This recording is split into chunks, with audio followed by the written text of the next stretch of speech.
Hey guys, tonight we are going to walk away from the warm, salty air of the Mediterranean coast and step directly into one of history's most audacious, ill-advised, and frankly, impossible road trips. You are standing in the dusty courtyard of New Carthage, surrounded by the smell of oiled leather, nervous horses, and the heavy, musky scent of 37 elephants who have no idea they are about to become mountaineers. The sun is beating down on your neck. The noise of 90,000 soldiers packing their bags is deafening, and there is a distinct feeling in the pit of your stomach that this is a terrible idea. One reality check before we start: you probably won't survive this. Statistically speaking, between the avalanches, the angry mountain tribes, and the sheer exhaustion, the odds of you making it to the other side are slim to none. But hey, don't let that ruin the mood.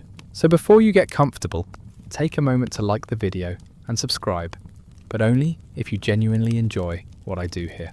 Go ahead and drop your location and local time in the comments. I love seeing where you guys are drifting off from. Now dim the lights, maybe turn on a fan for that soft background hum, and let's ease into tonight's journey together. You are standing in the shadow of the great walls of New Carthage, or Kart Hadasht, as the locals are muttering it under their breath. It is late spring, 218 BC. The air is thick, practically soupy with the humidity rolling off the harbour. But it's the good kind of heat, the kind that soaks into your bones and makes you want to find a nice olive tree to nap under. Unfortunately, napping is not on the itinerary today. Today is moving day, and you aren't just moving a one-bedroom apartment, you are moving a city. Look down at your feet. You're wearing sandals, simple leather, strapped-on sandals. They feel sturdy enough on the flat, paved streets of the city, but you might want to take a good long look at them, because those thin soles are the only thing separating you from thousands of miles of mud, rock, snow and ice. You wiggle your toes. They feel free. Cherish that sensation. Around you, the chaos is organized, but it's still chaos. This is the staging ground for Hannibal Barca's Grand Army. Everywhere you look, people are shouting in languages you don't quite understand. Punic, Iberian, Celtic, a dozen different dialects mixing into a low-frequency roar that sounds like the ocean crashing against a cliff. You see men checking the straps on their shields, sharpening falcatas, and arguing over how much dried meat they can stuff into their travel packs. There is a specific energy in the air, a vibration. It's the tension of leaving home.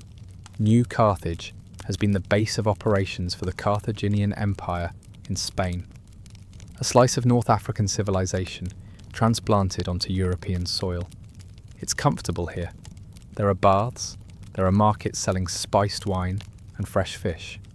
Leaving this feels like madness. Why leave the beach to go fight the Romans in their own backyard? It feels like leaving a perfectly good pool party to go do your taxes in a blizzard. But then you see him, Hannibal. He's not standing on a podium giving a grand speech with dramatic hand gestures. He's down in the dust with the rest of you. He's young, only 29 years old, which is frankly annoying, because most of us at 29 are still trying to figure out how to cancel a gym membership, while this guy's planning to dismantle the Roman Republic. He moves with a restless energy, checking the packs of the horses, inspecting the hooves of the cavalry mounts. He has a look in his eye that is both terrifying and reassuring. It's the look of a man who has absolutely no doubt that walking elephants over the Alps is a perfectly reasonable logistical solution. Speaking of the elephants, let's wander over to the stables. You can hear them before you see them. Low rumbles that you feel in your chest, more than you hear with your ears. There are 37 of them. They are the tanks of the ancient world, grey mountains of muscle and wrinkle. You reach out and brush your hand against the rough, sandpaper-like skin of the nearest one. It blinks at you with long lashes, chewing slowly on a bale of hay, completely unbothered by the frantic preparations around it. Historians still argue whether these were the massive African bush elephants we see in documentaries today, or the smaller, now extinct North African forest elephants. The general consensus leans toward the smaller forest variety, which makes them slightly more agile for mountain climbing. But looking at them now, towering over the horses, small is not the word that comes to mind. They are enormous, and you are going to have to walk behind them. For months. Just a quick pro tip. When marching in a column, never ever position yourself directly downwind of the elephant division. It's a mistake you only make once. The order comes down the line. It's time. The sun is climbing higher, burning off the morning mist, turning the white walls of the city into blinding sheets of light. You hoist your pack onto your shoulder. It's heavy.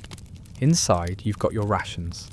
Hard biscuits that could double as masonry bricks, some dried figs, a flask of sour wine, and your blanket.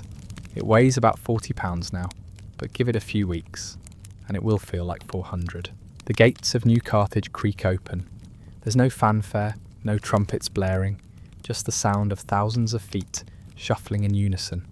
Scuff thud, scuff thud. You step out of the city shadow and into the full glare of the Spanish sun. The column is impossibly long. If you were to fly up and look down like a drone, you would see a snake of humanity stretching for miles. 90,000 infantry, 12,000 cavalry. It's a moving population centre. You are marching alongside Libyans in white linen tunics, Numidian horsemen who ride without saddles or bridles, guiding their horses with just a stick in their knees, and Balearic slingers who can knock a bird out of the sky from 100 yards away. As you walk away from the coast, the sound of the Mediterranean surf fades, replaced by the rhythmic clinking of armour and the buzzing of cicadas in the dry grass. The road ahead is dusty, a ribbon of beaten earth winding north through the scrubland. You might be wondering, why are we doing this? Why are you trudging through the heat instead of enjoying a nice iced beverage back in the city? Well, it's personal. It's always personal. Hannibal's dad, Hamilcar, made him swear an oath by fire when he was just a little kid, 9 years old, promising that he would never be a friend to Rome. That's a heavy burden to put on a 9-year-old. Most of us just had to promise to brush our teeth or clean our rooms. Hannibal promised eternal enmity to a superpower. And now, you are the instrument of that promise. The first few miles are the hardest, not physically, but mentally. You keep looking back. The walls of New Carthage get smaller and smaller. The blue line of the ocean becomes a thin thread, then disappears entirely behind a ridge. You are now committed. There is no turning back to grab that phone charger you forgot. The landscape of eastern Spain is beautiful in a harsh, rugged way. It's dry. The dust kicks up in clouds that coat your tongue and grit your teeth. You take a sip from your flask, the warm water tasting faintly of leather. You are walking through the territory of allies, so the mood is relatively relaxed.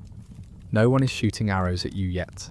It's just a hike, a really, really long hike with 90,000 of your closest friends. As the sun begins to dip lower in the afternoon sky, casting long golden shadows across the dry fields, you settle into a rhythm. Walking is hypnotic. Your mind drifts. You start thinking about the logistics of this whole operation. Food. That's the big one. How do you feed this many people? Here is a mainstream historical fact for you to chew on while you walk. An army of this size consumes roughly 300,000 pounds of grain per day. That's not including the fodder for the horses or the massive amount of vegetation the elephants need. Hannibal isn't just a general. He's a supreme supply chain manager. He has to ensure that every town you pass has granaries ready to be emptied. If the logistics fail, the army starves before it even sees a Roman. You watch the wagons trundling along in the centre of the column. They are piled high with sacks of wheat, amphorae of oil, and spare weapons. The wheels groan under the weight. Creak, clatter, creak, clatter. It's a lullaby of logistics. The sun finally touches the horizon, painting the sky in bruises of purple and orange. The order to halt comes down the line. It ripples through the ranks like a wave. Halt, halt, halt. You stop. Your legs are throbbing, a dull ache that pulses in time with your heartbeat. You drop your pack. The relief is instant, a physical sensation of lightness that makes you feel like you could float away. Setting up camp is a ritual. Even on the first night, the discipline is absolute. Trenches are dug, tents are pitched, fires are lit. The smell of cooking fires begins to ward off the chill of the evening. It smells like wood smoke and roasting meat. You sit on the ground, stretching your legs out, massaging your calves. You look around at your comrades. They look tired, but spirits are high. There's a sense of adventure, the naivety of the beginning. You haven't hit the mountains yet. You haven't met the snow. Right now, it's just a camping trip. A quirky little tidbit to ponder as you stare into the fire. Did you know that Hannibal's army was essentially a multilingual nightmare? Historians often marvel at how he controlled them. You've got people here who literally cannot speak to each other. The command structure had to rely on a complex system of interpreters and signals. Imagine playing a game of telephone where the message is flank right, and by the time it gets to the end of the line, it's dance fight.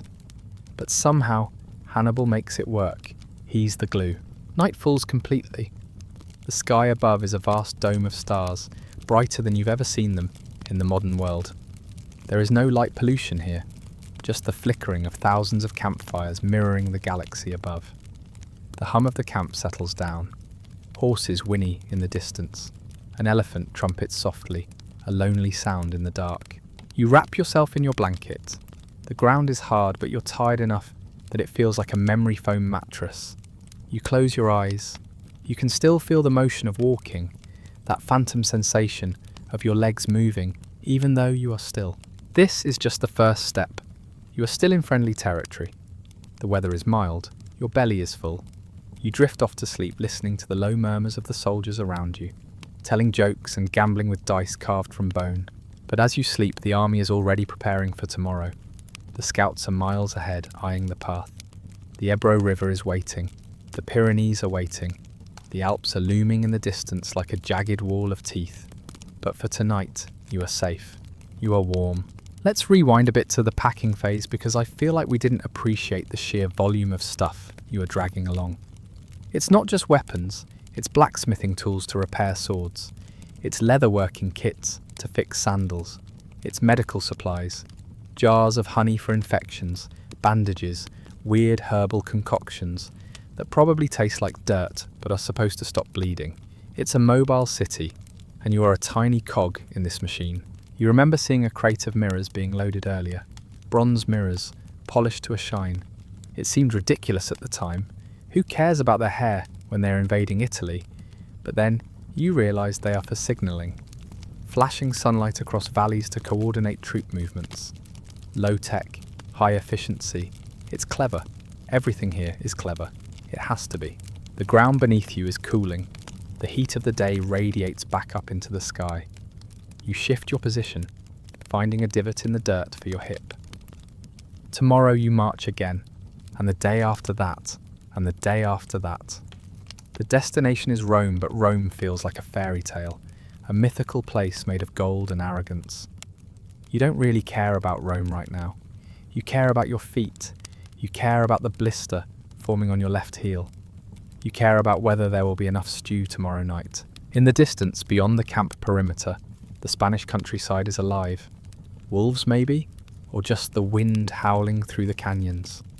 It's a wild world out there. Civilization is a fragile bubble, and you are carrying it with you on the tip of a spear. There is a fringe theory, whispered among some excitable scholars, that Hannibal's ultimate plan wasn't just to destroy Rome, but to build a Mediterranean federation, a United States of the ancient world, based on trade rather than conquest. It's a nice thought, a peaceful thought. Imagine a world where Carthage won. Maybe we'd all be speaking Punic and trading in purple dye.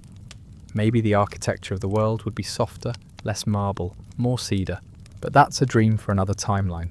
In this timeline, you are a soldier, and your job is to walk. The fire pops, sending a shower of sparks drifting upward.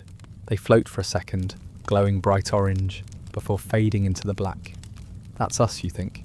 Tiny sparks in the dark. The elephants are sleeping, standing up. You saw them as you walked back from the latrine trenches.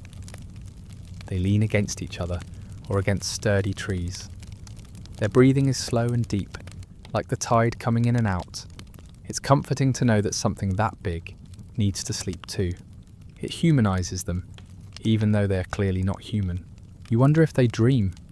Do they dream of the savannas of Africa, or do they dream of the road ahead? Do they know where they're going? Probably not. They just trust the mahout, the driver sitting on their neck, just like you trust Hannibal. Trust. That's what holds this whole crazy gamble together. You trust that he knows the way. You trust that he knows how to beat the Romans. You trust that he won't lead you off a cliff. The noise of the camp has faded to a hush. The only sound now is the wind rustling the canvas of the tents and the rhythmic chirping of crickets. It's peaceful. You let your breathing slow down. In and out, in and out. The air is cool now, crisp. It smells of sage and thyme, wild herbs crushed under thousands of sandals. It's a good smell, a clean smell. You think back to the harbour of New Carthage one last time. The way the light hit the water, the way the seagulls cried overhead. You say a silent goodbye to the ocean. You won't see it again for a long time. Maybe never. But that's okay. You are on an adventure. Your eyelids are heavy. The fatigue of the march is a heavy blanket, pressing you down into the earth. It feels good to surrender to it, to just let go. No more walking, not for a few hours. The ground is solid. It supports you. The sky watches over you. And somewhere, in the centre of the camp, Hannibal is probably still awake, looking at a map, tracing the line of the river Ebro with his finger, calculating, planning, dreaming of glory. But you don't need glory, you just need sleep. The darkness wraps around you. The sounds of the world drift away. You are safe in the middle of the greatest army the world has ever seen. You are ready for the journey. But first you rest, the horn blasts. It's not the polite digital chime of a smartphone alarm. It's a guttural, brassy sound that vibrates in your molars. You peel your eyes open, and for a split second you forget where you are. You expect your bedroom ceiling, maybe a ceiling fan, spinning lazily. Instead you see canvas, rough beige canvas. And then the smell hits you, a potent cocktail of unwashed bodies, damp wool, and wood smoke. Welcome back to the march. You groan, sit up, and feel every single muscle in your legs protest. The lactic acid has settled in overnight, turning your calves into blocks of concrete. You rub your eyes, shake out your blanket, and step out into the pre-dawn grey. The camp is already dismantling itself. It's a reverse time-lapse of the evening before. Tents are collapsing like deflated lungs, fires are being kicked out, and thousands of men are grumbling in Punic and Iberian as they strap on their sandals. Today, the scenery changes. We are approaching the Ebro River. Now, to a modern traveller driving a car, a river is just a blue line on a GPS and a bridge you cross in 3 seconds. But to an army of 90,000 souls, in the 3rd century BC, a river is a monster. It's a logistical bottleneck, a tactical nightmare, and in this specific case, a geopolitical tripwire. As you trudge forward, falling into that hypnotic step, step, step rhythm, let's talk about lunch. And dinner, and breakfast for tomorrow. Because while history books love to focus on the battles, the clashing swords and brilliant flank manoeuvres, the real war is happening right here, in the wagons rattling beside you. It's the war against starvation. Here is a mainstream historical fact that keeps quartermasters awake at night. An ancient army on the move is essentially a locust swarm. You need about 3 pounds of food per soldier per day. That's roughly 135 tons of food daily just for the infantry. Add in the cavalry horses, the pack animals, and of course, the elephants. And you are looking at a logistical equation that would make a modern Amazon warehouse manager weep. You look over at a mule plodding along next to you. It's carrying 2 massive sacks of grain. The mule looks miserable. You feel a sudden kinship with it. The problem with using animals to carry food is that the animals also eat the food. It's the law of diminishing returns. A mule can carry enough grain to feed itself and a soldier for maybe 3 weeks. After that, it has eaten its own payload. So Hannibal has to be smart. He can't just carry everything from New Carthage. He has to source it locally. That means you aren't just marching, you are foraging. You are part of a massive moving market. You watch as a detachment of Numidian cavalry rides off toward a distant village. They aren't going to burn it. They're going to buy, or forcefully negotiate for, grain. It's a delicate dance. If you take too much, the locals revolt and cut your supply lines. If you take too little, the army starves. This is the boring reality of conquest. It's mostly accounting. As the sun climbs higher, the terrain starts to shift. the dry scrubland gives way to greener patches. You can smell water in the air. It's a fresh metallic scent that cuts through the dust. That's the Ebro. The Ebro isn't just water. It's a line in the sand drawn by Rome and Carthage years ago. The Treaty of the Ebro stated that Carthage stays south, Rome stays north, and everyone stays happy. By crossing this river, Hannibal isn't just going for a hike. He is effectively tearing up a legal contract and slapping the Roman Senate in the face with the pieces. Historians still argue whether Hannibal truly intended to start a war by crossing the Ebro, or if he felt the Romans had already breached the treaty by meddling in the city of Saguntum, south of the river. It's the classic he started it debate, but on a continental scale. Regardless of the politics, you are the one who has to get wet. The column slows down, the accordion effect ripples back.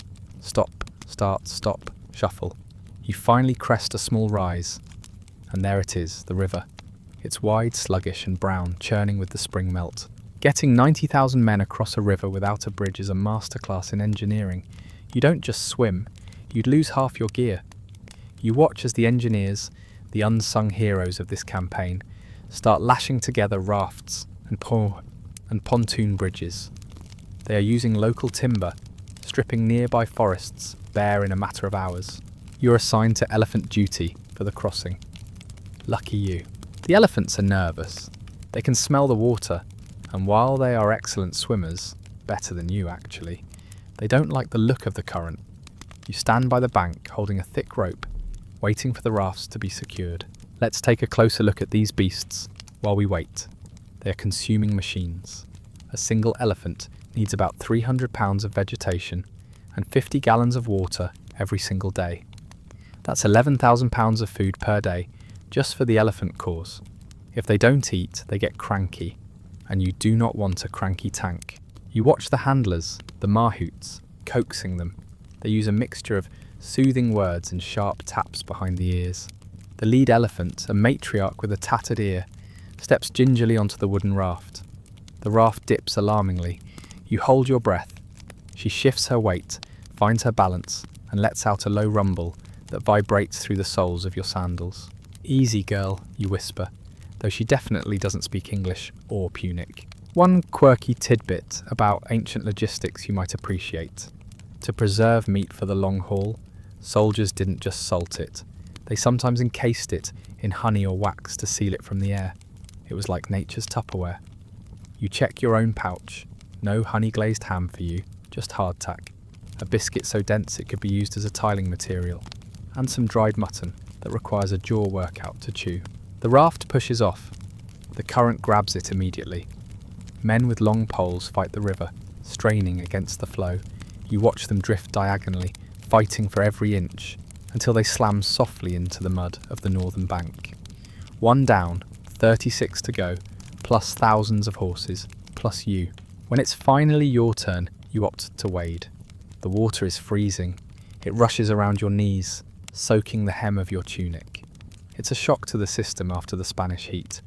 The riverbed is slippery, covered in smooth, algae-slicked stones. You stumble, your arms windmilling for balance, and a soldier next to you grabs your elbow to steady you. You nod a thanks, no words needed. The water rises to your waist. You hold your pack high over your head. This is the vulnerable moment. If an enemy were waiting on the other side, this would be a slaughter. But the far bank is empty, save for the Carthaginian vanguard drying their clothes. You drag yourself up onto the grassy bank, your sandals squelching loudly. You are now officially in Roman-influenced territory. The psychological weight of the journey just got heavier. You wring out your tunic, water dripping into the foreign soil. The crossing takes all day. It's a slow, grinding process. The sun arcs overhead and begins to descend, turning the river surface into a blinding sheet of copper. You sit on the bank, chewing on that piece of dried mutton, watching the endless stream of humanity pour across the water. It looks like an evacuation or a migration of ants. The logistics of the crossing are fascinating if you squint. It's a bottleneck management problem. If you push too many men at once, the rafts capsize or the ford gets clogged. If you go too slow, the army gets strung out over miles, making it vulnerable. Hannibal is there, on the north bank, watching. He doesn't look worried. He looks like a man who has calculated the flow rate of the river and the walking speed of a heavy infantryman and found the numbers acceptable. As evening approaches, the North Bank transforms into a new city. The tents go up again. The fires are lit again. But the mood has shifted. The laughter is a little quieter. The dice games are a little less rowdy. Everyone knows that by crossing this water, we've crossed a metaphorical line. We are now invaders. You lay out your wet clothes near the fire to dry. Steam rises from the wool, smelling of wet dog and river mud. You tend to your feet. The water has softened the skin, making it prone to blisters. You rub some olive oil on your heels, a precious commodity you've been hoarding. The logistics problem isn't solved just because you crossed the river. It's just changed. Now you are moving away from your established supply bases. The further north you go, the more you have to rely on what you can carry or what you can find. It's a tether that gets thinner and thinner the further you walk. You look at the pile of supplies that made it across. Mountains of grain sacks, barrels of wine, stacks of spears. It looks like a lot, but you know the math now. That mountain will be gone in 3 days. The monster must be fed. In the distance, the Pyrenees Mountains are just a purple smudge on the horizon. They look small from here, deceptively small. They are the next barrier. The river was a test of engineering. The mountains will be a test of endurance. You lie back on your blanket, staring up at the stars again. The constellations haven't changed, but your perspective has. You're a little colder, a little wetter, and a little further from home. The sounds of the camp are the same though. The snorting of horses, the murmur of voices. It's a comforting continuity. No matter where you are, Spain, Gaul, Italy, a soldier's camp sounds the same. It's a mobile home. You think about the Roman legions. Are they marching too? Are they sitting by their own fires, eating their own hardtack, wondering about you? Probably. But they have the advantage of defending. They don't have to drag 37 elephants across a river.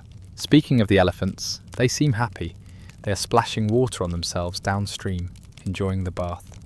It's a rare moment of playfulness in a grim business. You smile. If the elephants can relax, maybe you can too. The logistics of sleep are simple. Close eyes, ignore the rock digging into your back, wake up at dawn.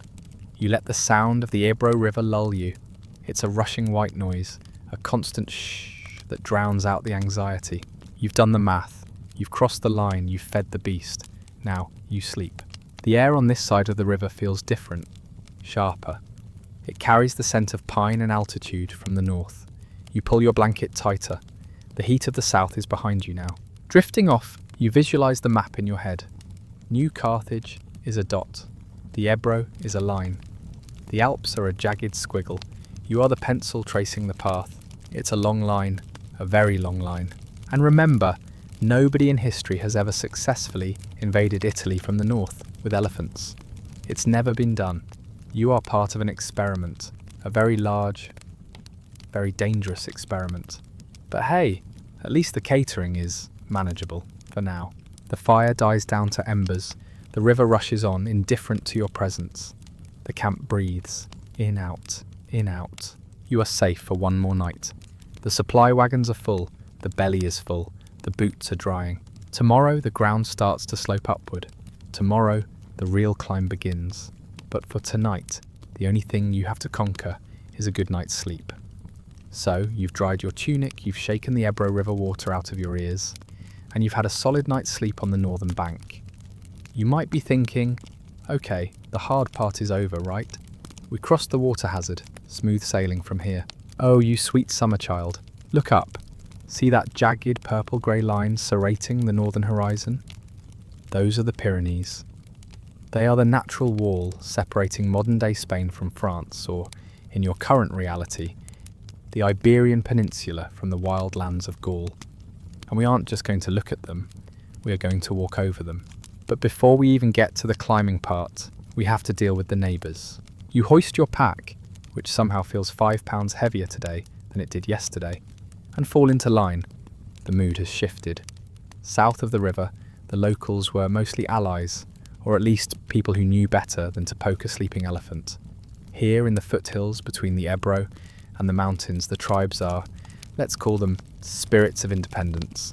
The Ilergetes, the Bargusi, the Ausitani. These names probably don't mean much to you, but right now they represent thousands of angry men with spears who are very confused about why a massive cosmopolitan parade is stomping through their backyard. You are marching through a landscape that is slowly changing from arid scrub to lush, rocky highland. The air is getting thinner. It's crisp, smelling of pine resin and crushed fern. It's beautiful, actually. If you were a tourist, you'd stop to take a panoramic photo. But you aren't a tourist. You are an invader. The fighting here isn't like the glorious set-piece battles you see in movies with speeches and slow-motion charges. It's messy. It's annoying. It's a constant friction. You'll be walking along a ravine, minding your own business, perhaps daydreaming about a nice bowl of fig porridge, when suddenly rocks start clattering down from the cliffs above.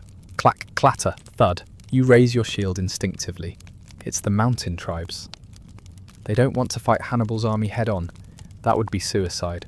But they are more than happy to make your life miserable. They are biting at the heels of the column, picking off stragglers, raiding the baggage train. It forces Hannibal to slow down.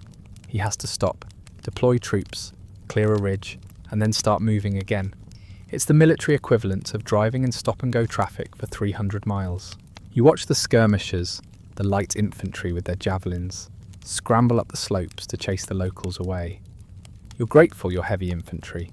You just have to stand there, hold the line, and wait. Historians still argue whether Hannibal actually needed to fight these tribes. Some say he could have just bypassed them, moved faster, and saved his strength for Rome.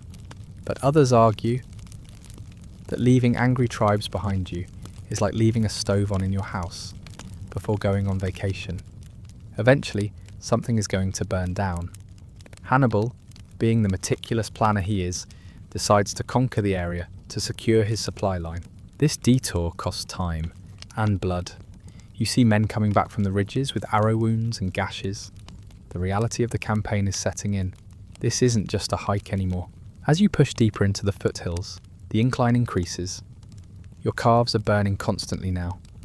The flat, easy rhythm of the coast is gone, replaced by a lung-busting step-up, step-up, step-up cadence. You can hear the elephants complaining too. They are trumpeting more often, their massive feet testing the loose scree on the paths. Then something interesting happens. Hannibal calls a halt, but not for a rest. It's a reorganization. You see, not everyone who started this journey is going to finish it. And I don't just mean the casualties. Hannibal looks at his massive, unwieldy army, over 100,000 strong at the start, and realizes it's too big, it's too hungry. And frankly, some of the Spanish allies look like they'd rather be literally anywhere else. So he does a little corporate downsizing. He stands on a rock outcropping, his red cloak snapping in the mountain wind, and addresses the troops. He releases the Carpetani contingent, about 3,000 men who have been dragging their feet and looking generally terrified of the mountains. He tells them, essentially, "Thanks for coming, good luck, go home." You watch them leave. There is a look of relief on their faces that makes you jealous. They get to turn around. They get to go back to the warm coast. You have to keep walking toward the snow. But he doesn't just send people home. He also leaves a significant force behind. He appoints a general named Hanno. Carthaginians really need more names. Half of them are named Hanno or Hasdrubal, to stay back and govern this newly conquered territory. He leaves Hanno with 10,000 infantry and 1,000 cavalry. Here is a mainstream historical fact that changes the scale of our story. By the time we actually start climbing the Pyrenees proper, Hannibal's army has shrunk from roughly 102,000 to about 50,000 infantry and 9,000 cavalry. He has shed the fat to keep the muscle. He has traded size for speed and loyalty. The people left walking next to you are the diehards, the professionals, the ones who, like you, are too stubborn or too scared to quit. The column feels lighter now, tighter. The lag time between the front and the back is shorter. We are approaching the pass now. The Pyrenees aren't as high as the Alps, but they are still a formidable wall of granite. The path winds upward, flanked by dense forests of oak and beech. The leaves are rustling in the wind, a sound like 1,000 whispering voices. At night, the temperature drops sharply. You aren't shivering yet, but you are definitely wrapping your cloak tighter. The fires are smaller here, kept low to avoid attracting attention from any remaining hostile locals. One night, as you are dozing off near the warmth of the embers, you hear a story making the rounds. It's a bit of a fringe tidbit, a legend that was whispered among the soldiers. They say Hannibal had a dream. In this dream, a council of gods summoned him. The king of the gods commanded him to invade Italy. Then a divine guide, maybe Mercury, the messenger, appeared to lead him. The guide told Hannibal, "Follow me, and whatever you do, do not look back." So Hannibal followed. But curiosity is a human flaw, even for great generals. In the dream, Hannibal couldn't resist. He turned his head. Behind him, he saw a monstrous, dark storm moving through the forest. A serpent of destruction, crashing through the trees, amidst thunder and flashes of lightning. When he asked the guide what this horror was, the god replied, "That is the desolation of Italy. Go forward and do not worry about what happens behind you." You shiver. It's a spooky story to hear when you are lying on hard rock, halfway up a mountain. Is the army the monster? Are you the storm? Or is the storm chasing you? It's best not to overthink it. Just keep your eyes forward, like the god said. The actual crossing of the Pyrenees is anticlimactic. Not easy, but not the disaster everyone feared. You likely take the Col de Panissar or the Col de Pertus, relatively low passes near the coast. The road is old, perhaps an ancient Heraclean way used by traders for centuries. The view from the top, however, is spectacular. You pause at the crest of the ridge. The wind here is strong enough to lean against. Behind you lies Spain, the Ebro Valley, the dust, the heat, the known world. Ahead of you lies Gaul. Gaul looks green, vast rolling forests stretching out into the mist. It looks wild, untamed. This is the land of the Celts, people who wear trousers, weird, right? Paint themselves with woad and have a reputation for being both incredibly hospitable and incredibly violent, sometimes in the same evening. You start the descent. Going down is harder on the knees than going up. Your sandals slap against the stone. Slap, slap, slap. The elephants are cautious, testing every foothold. With their trunks, before committing their weight, it's a slow, deliberate ballet of tons of grey flesh. As you descend into Gaul, the vegetation changes again. The scrubby oaks give way to lush meadows and deeper, darker woods. The air feels thicker, richer in oxygen. You are now in Rusino territory. These are the Gauls living near modern-day Perpignan. And here is where things get tense again. The Gauls have heard you are coming. Rumours travel faster than armies. They've heard that a massive force has just beaten up the tribes in Spain and is now spilling over the mountains. Naturally, they assume they are next. They gather at a town called Rusino, armed to the teeth, ready to defend their homes. You can see them at the distance as the army sets up camp on the plain. A sea of colourful cloaks, bronze torques glinting in the sun, and long iron swords. This could be it, the big battle. But Hannibal does something brilliant. He doesn't form up the battle line. He doesn't send in the elephants to trample them. He sends a diplomat. He sends a message to the Gallic chieftains that basically says, "Hey, I'm not here to fight you. I'm just passing through. I have a beef with Rome, not with you. In fact, why don't you come over to my camp for dinner? Or if you prefer, I'll come to yours. I just want to talk." It's a bold move, inviting the enemy commanders into your camp, but it works. The Gallic leaders are curious. They come. They see that Hannibal isn't a monster, despite the elephants. They see that he has gold. They see that he has no interest in their land. Instead of a battle, you get a market. The tension evaporates. The Gauls, realizing you are just tourists with a lot of weapons, decide to make a profit. They open up trade. Suddenly, your camp is flooded with fresh produce, local wine and grain. You sit by your fire that night, eating a roasted rabbit you bought from a Gallic hunter for a few copper coins. It tastes fantastic. The meat is tender, seasoned with wild garlic. You look around. The soldiers are relaxed. The fear of the mountain crossing has faded. This is the eye of the storm. You are in southern France now. It feels surprisingly civilized. But there's a catch. There's always a catch. By negotiating his way through, Hannibal has bought safe passage, but he has also alerted everyone to his presence. The Romans know he's here.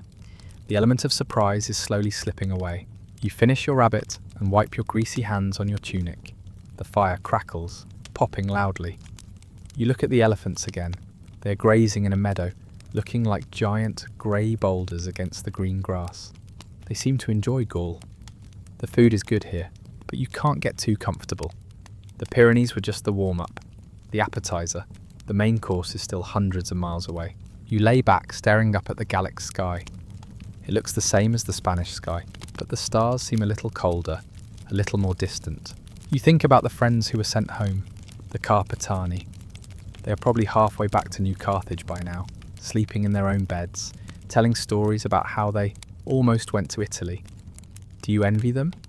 Maybe a little. But there is a strange pride in being one of the chosen ones. You made the cut. You are part of the elite. Section 3 of your journey is complete.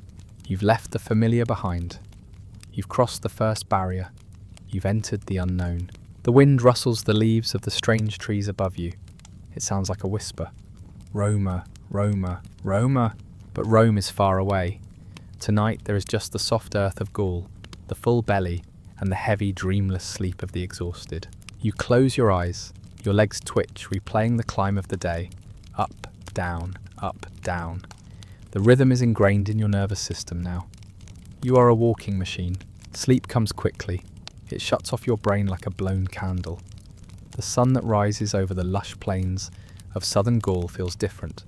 In Spain, the sun was an adversary, a hammer that beat you down into the dust. Here, it feels like a polite companion. It warms your shoulders through your tunic without scorching the skin. You take a deep breath. The air smells of wild thyme, crushed lavender, and damp earth. If you ignore the 90,000 armed men walking next to you, this could almost be a holiday. Welcome to the easy part of the trip, or at least the part where nobody's actively trying to kill you with a rock or an avalanche. We are strolling through what is now the Languedoc region of France. It's late summer, 218 BC. The vineyards that will one day make this region famous don't exist yet, at least not in the neatly rowed industrial scale you might picture. Instead, there are wild vines tangling in the forests, heavy with small, sour grapes that the foraging parties are happily stripping bare. You fall into step, left, right, left, right. The rhythm is so ingrained in your body now that you probably march in your sleep. The landscape rolls by gently. Green hills, bubbling streams, dense forests of oak and beech. It's idyllic. You pass small villages of wattle and daub huts where locals come out to stare. And who can blame them? Imagine being a Gallic farmer.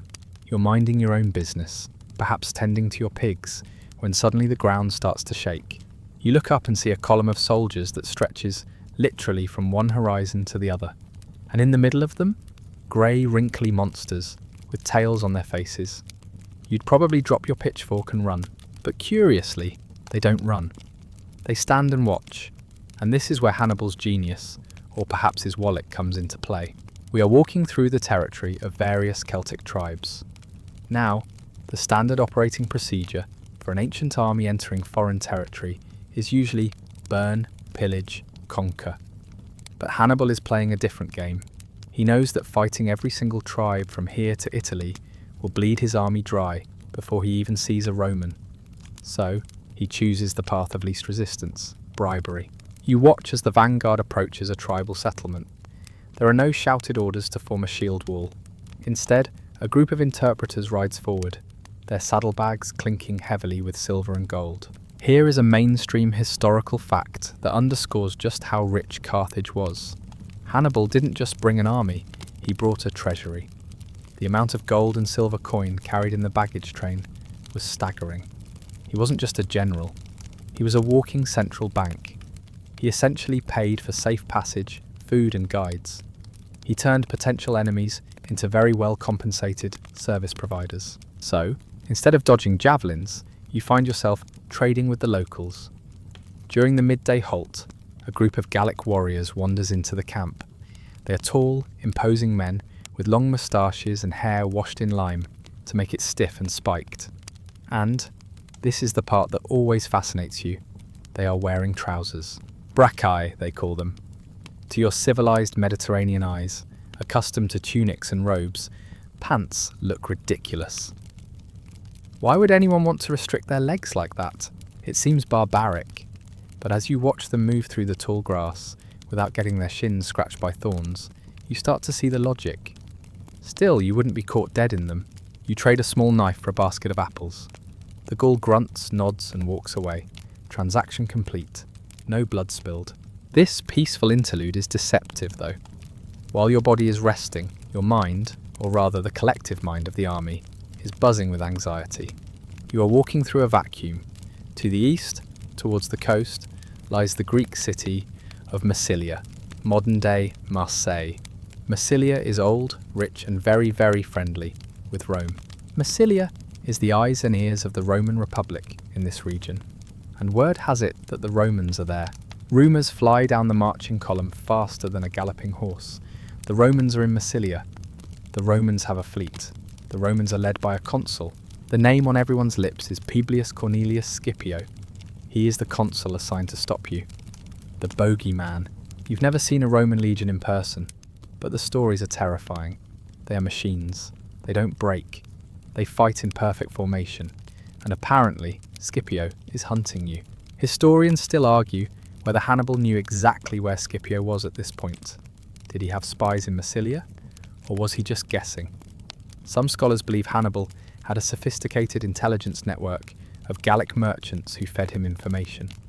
Others think he was flying blind, relying on speed to outrun the news of his own arrival. Personally, looking at the way Hannibal pushes the pace, you suspect he knows. The leisurely stroll through the meadows has a frantic undercurrent. The halts are shorter. The wake-up calls are earlier. You are walking fast. You are racing a ghost. Let's talk about the elephants again, because they are having the time of their lives. The lush vegetation of southern Gaul is an all-you-can-eat buffet. You watch them stripping bark off trees and pulling up entire bushes. They look healthier than they did in Spain. Their skin is darker, less dusty. There is a quirky tidbit about elephants in Gaul that always makes you smile. The local tribes had absolutely no frame of reference for these animals. There were no zoos, no nature documentaries. To them, these weren't animals. They were monsters or earth spirits. Some of the locals actually brought offerings to the elephants. Garlands of flowers, bowls of grain, treating them like visiting deities. You watch a huge bull elephant gently take a cabbage from a terrified-looking Gaul. It crunches the cabbage in one bite. The Gaul looks like he's just witnessed a miracle. You keep moving. The landscape begins to flatten out. The air gets more humid. You're approaching the delta of the Rhône. The Rhône is the second Great Barrier. If the Ebro was a test and the Pyrenees were a warm-up, the Rhône is the final exam before the Alps. It is massive, fast-flowing and cold.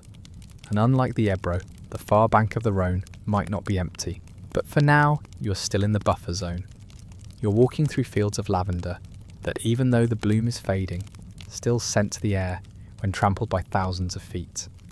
It's a sensory overload, the smell of sweat, leather, horse manure and lavender. It's the perfume of the invasion. As the sun begins to set, casting long purple shadows across the fields, you feel a strange sense of melancholy. This part of the journey feels like the calm before the storm. You know, intellectually, that you are marching toward a war that will likely kill you. But physically, right now, you are just a guy on a long walk in France. You pass a Roman milestone, or something that looks like one. It's a reminder that their influence reaches this far. The shadow of Rome is long. At camp that night, the mood is subdued. The easy confidence of Spain has been replaced by a focused, professional tension. Men are checking their weapons more carefully. You sit by the fire, sharpening your falcata, the curved sword that is the signature weapon of the Iberian troops. You run a whetstone along the edge. Shh, shh. It's a soothing sound. You look over at the Numidian cavalry. They are arguably the most relaxed people here. They sit in a circle, laughing, braiding the manes of their horses. They are the best light cavalry in the world, and they know it. They don't have heavy armor to polish or complex formations to memorize. They just ride and throw javelins. You envy their freedom. The firelight flickers on the faces of your messmates. There's Bodostor, a burly Libyan who snores like a thunderstorm. There's Margot, not the general, just a guy named Margot, a slinger from the Balearic Islands who carries 3 slings wrapped around his head like a headband. And then there's you, an odd collection of people bound together by a paycheck and a promise. Do you think they are waiting for us? Margot asks, chewing on a piece of hard cheese. Who? You ask, though you know the answer. The Romans, at the river, Bodostor grunts. Let them wait, my spear is thirsty. It's bravado, of course. Everyone is scared. But fear is just fuel. You use it to keep your eyes open, to keep your feet moving. You lay back on your blanket. The ground here is softer than the rocky soil of the Pyrenees. It's loamy, rich earth. Good for growing things. Good for burying things. You push that thought away. Think about the distance you've covered. You've walked hundreds of miles. Your legs are like iron. Your stamina is limitless. You are in the best shape of your life. If you survive this, you'll have great stories for your grandchildren. Grandpa, tell us about the time you walked to Italy. Well, kids, mostly my feet hurt, and the food was terrible. You drift into a light sleep. The sounds of the camp are a low hum, the soft background hum we talked about. It's the sound of 90,000 people breathing. In your dreams, the road stretches out endlessly. It's a ribbon of white dust. You are walking, but you aren't getting tired. You are floating. Suddenly, you are jolted awake, not by a horn, but by a change in the air. It's the scouts returning. You can hear the hoofbeats of the horses coming in fast. They aren't the leisurely trots of a patrol. They are the frantic, pounding gallops of urgent news. You sit up, wrapping your blanket around your shoulders. The camp is stirring. Whispers are spreading like wildfire. The Volcae, the river. They are waiting.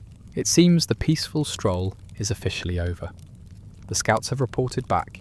The Volcae, a powerful confederation of Gallic tribes living on the banks of the Rhone, are not interested in Hannibal's gold.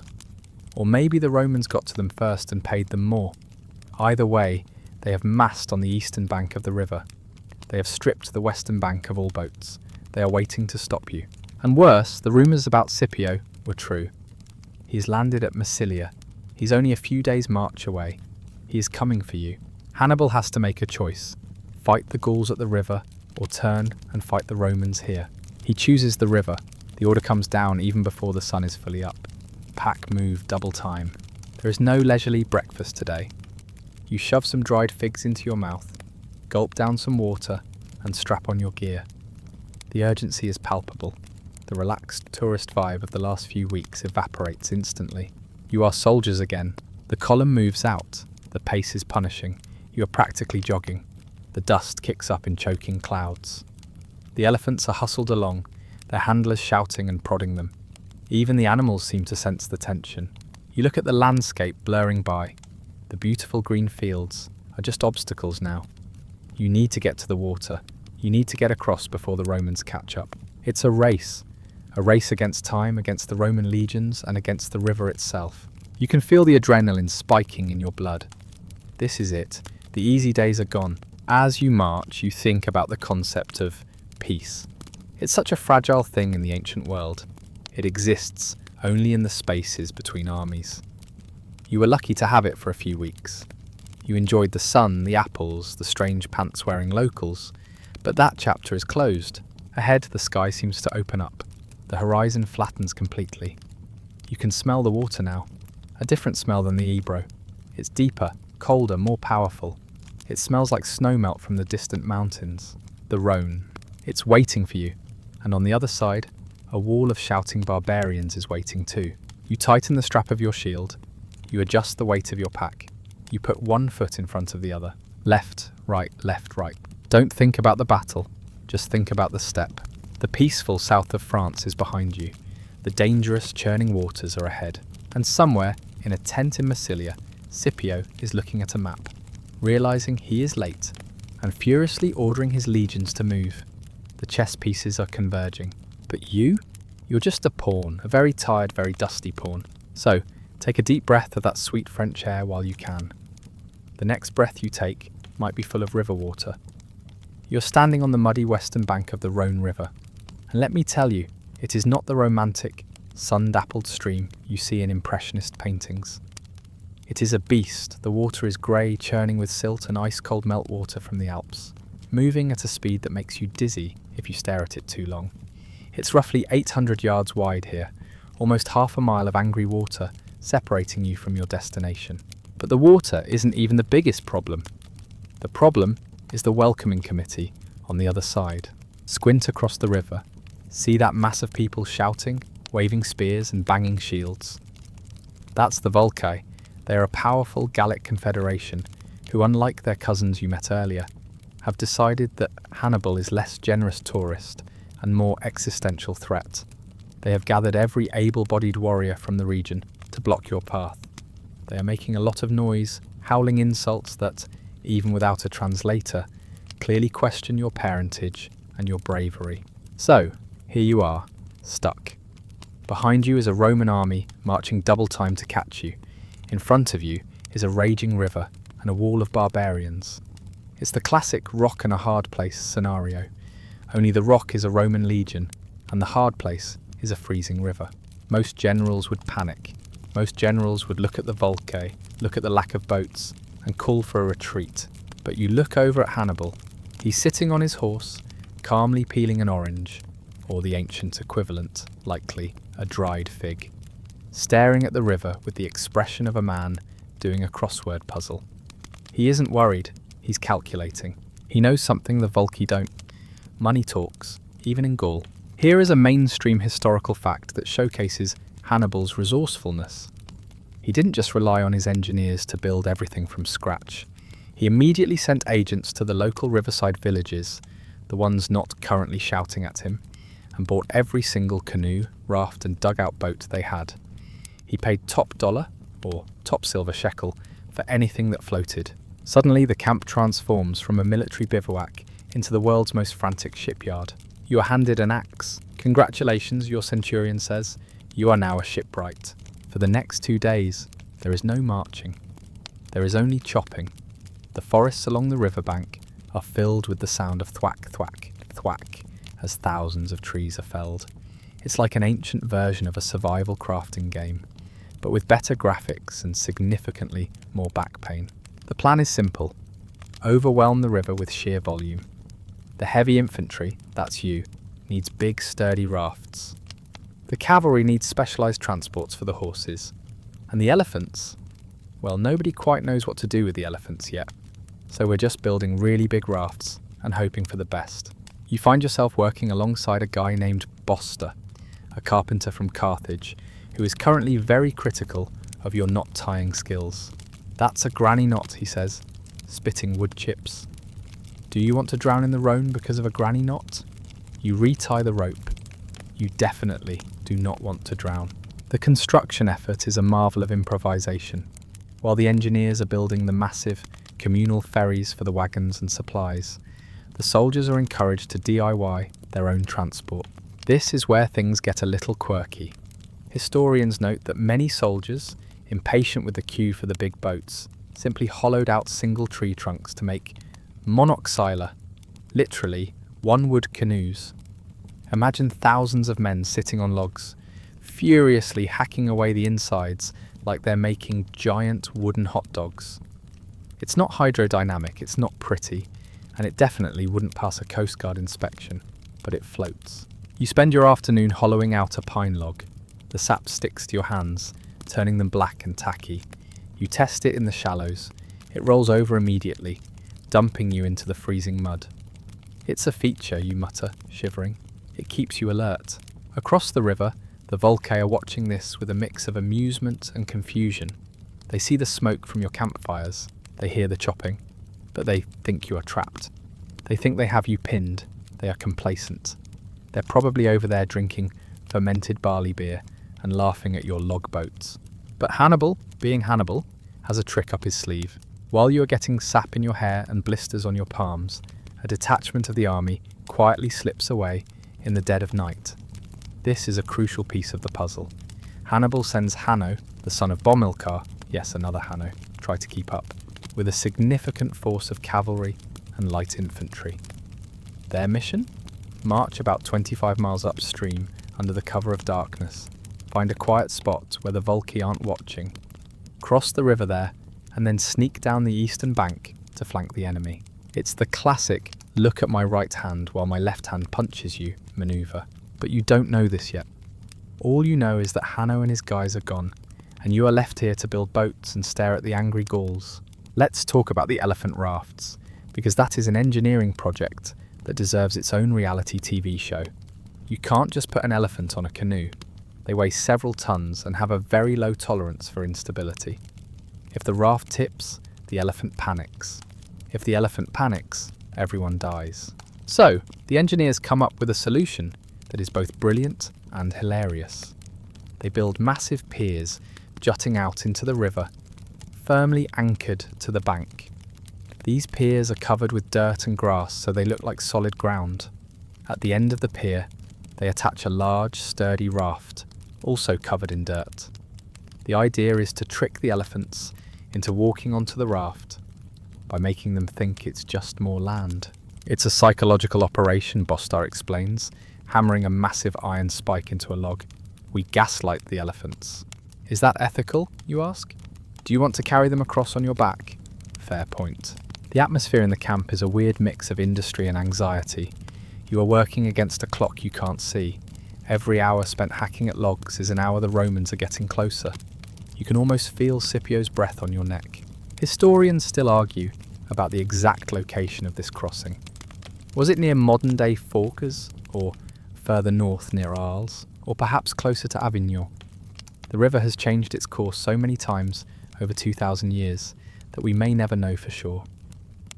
But standing here, knee-deep in mud, the geography feels very real. The wind whipping down the river valley cuts through your tunic. The water looks dark and foreboding. As the sun sets on the second day, the fleet is ready. It's the ugliest armada in naval history. You have sleek, purchased canoes, sitting next to lopsided logboats, sitting next to massive heavy rafts that look like floating dance floors. But there are enough of them, enough to carry the army. You sit by the fire, exhausted. Your arms are jelly. You smell like pine resin and fear. Do you think they can swim? You ask, gesturing to the horses. Horses can swim, Bostar says, chewing on a piece of dried fish. But they don't like it, and the riders have to swim alongside them, holding the bridle. In that water, you shudder. Hypothermia City. That's the reality for the cavalry. They won't be on boats. They have to guide their mounts through the freezing current. It's going to be brutal. Then you see a signal. Far to the north, on the eastern bank, behind the Volcae, a column of smoke rises into the twilight sky. It's faint, just a wisp, but to a soldier's eye, it's as clear as a text message. It's Hanno. He's made it across. He's in position. A ripple of excitement goes through the camp. The trap is set. The hammer is raised. Tomorrow morning, you are the anvil. Hannibal rides through the lines. He doesn't give a speech, he just nods. He checks the lashings on the rafts. He looks at the river. He exudes a calm confidence that makes you think, maybe this isn't suicide, maybe this is genius. But then, you look at your logboat again. It still looks like a coffin. Hey, you say to the soldier next to you, a Numidian named Massinissa, who is sharpening a javelin. If I fall in, can I grab your horse's tail? He laughs, a flash of white teeth in the dark. If you fall in, grab a fish. My horse kicks. The night before a major operation is always the longest. You try to sleep, but your mind is racing. You visualize the crossing, the rush of the water, the arrows raining down from the Volcae, the chaos of thousands of men trying to paddle simultaneously. You wonder about the Romans. Are they close enough to hear the chopping? If Scipio arrived right now, while you are split by the river, it would be a massacre. But the scouts report nothing, just the wind and the empty plains to the south. There is a fringe theory that suggests Hannibal actually wanted to fight Scipio here, that he delayed on purpose to lure the Romans into a trap. But looking at the frantic pace of the boat building, you don't buy it. This feels like an escape, not a trap. This is a man trying to slip through a closing door before it slams shut. You roll over, trying to find a comfortable spot on the hard ground. The sound of the river is louder at night. It roars, it sounds like a living thing, hungry and impatient. Whoosh, rush, gurgle. Don't worry, you whisper to yourself. I'm a good swimmer. I took lessons at the Y. Okay, maybe not the Y, but the H from H.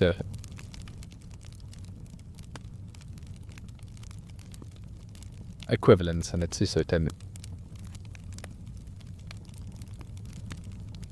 The Velusa or Pon. The elephants are restless tonight.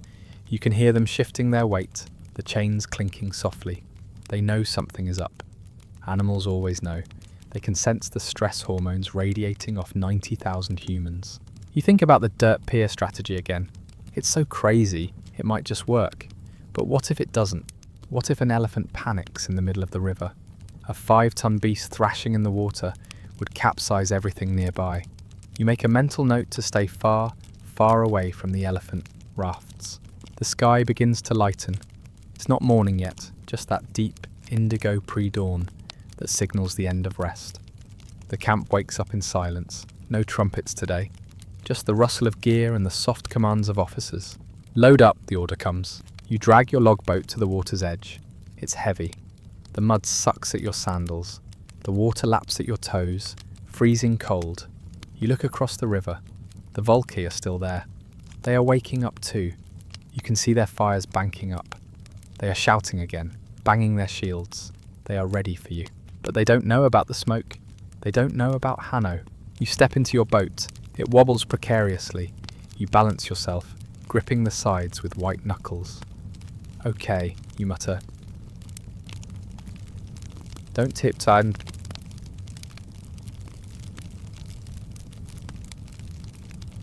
Don't tip.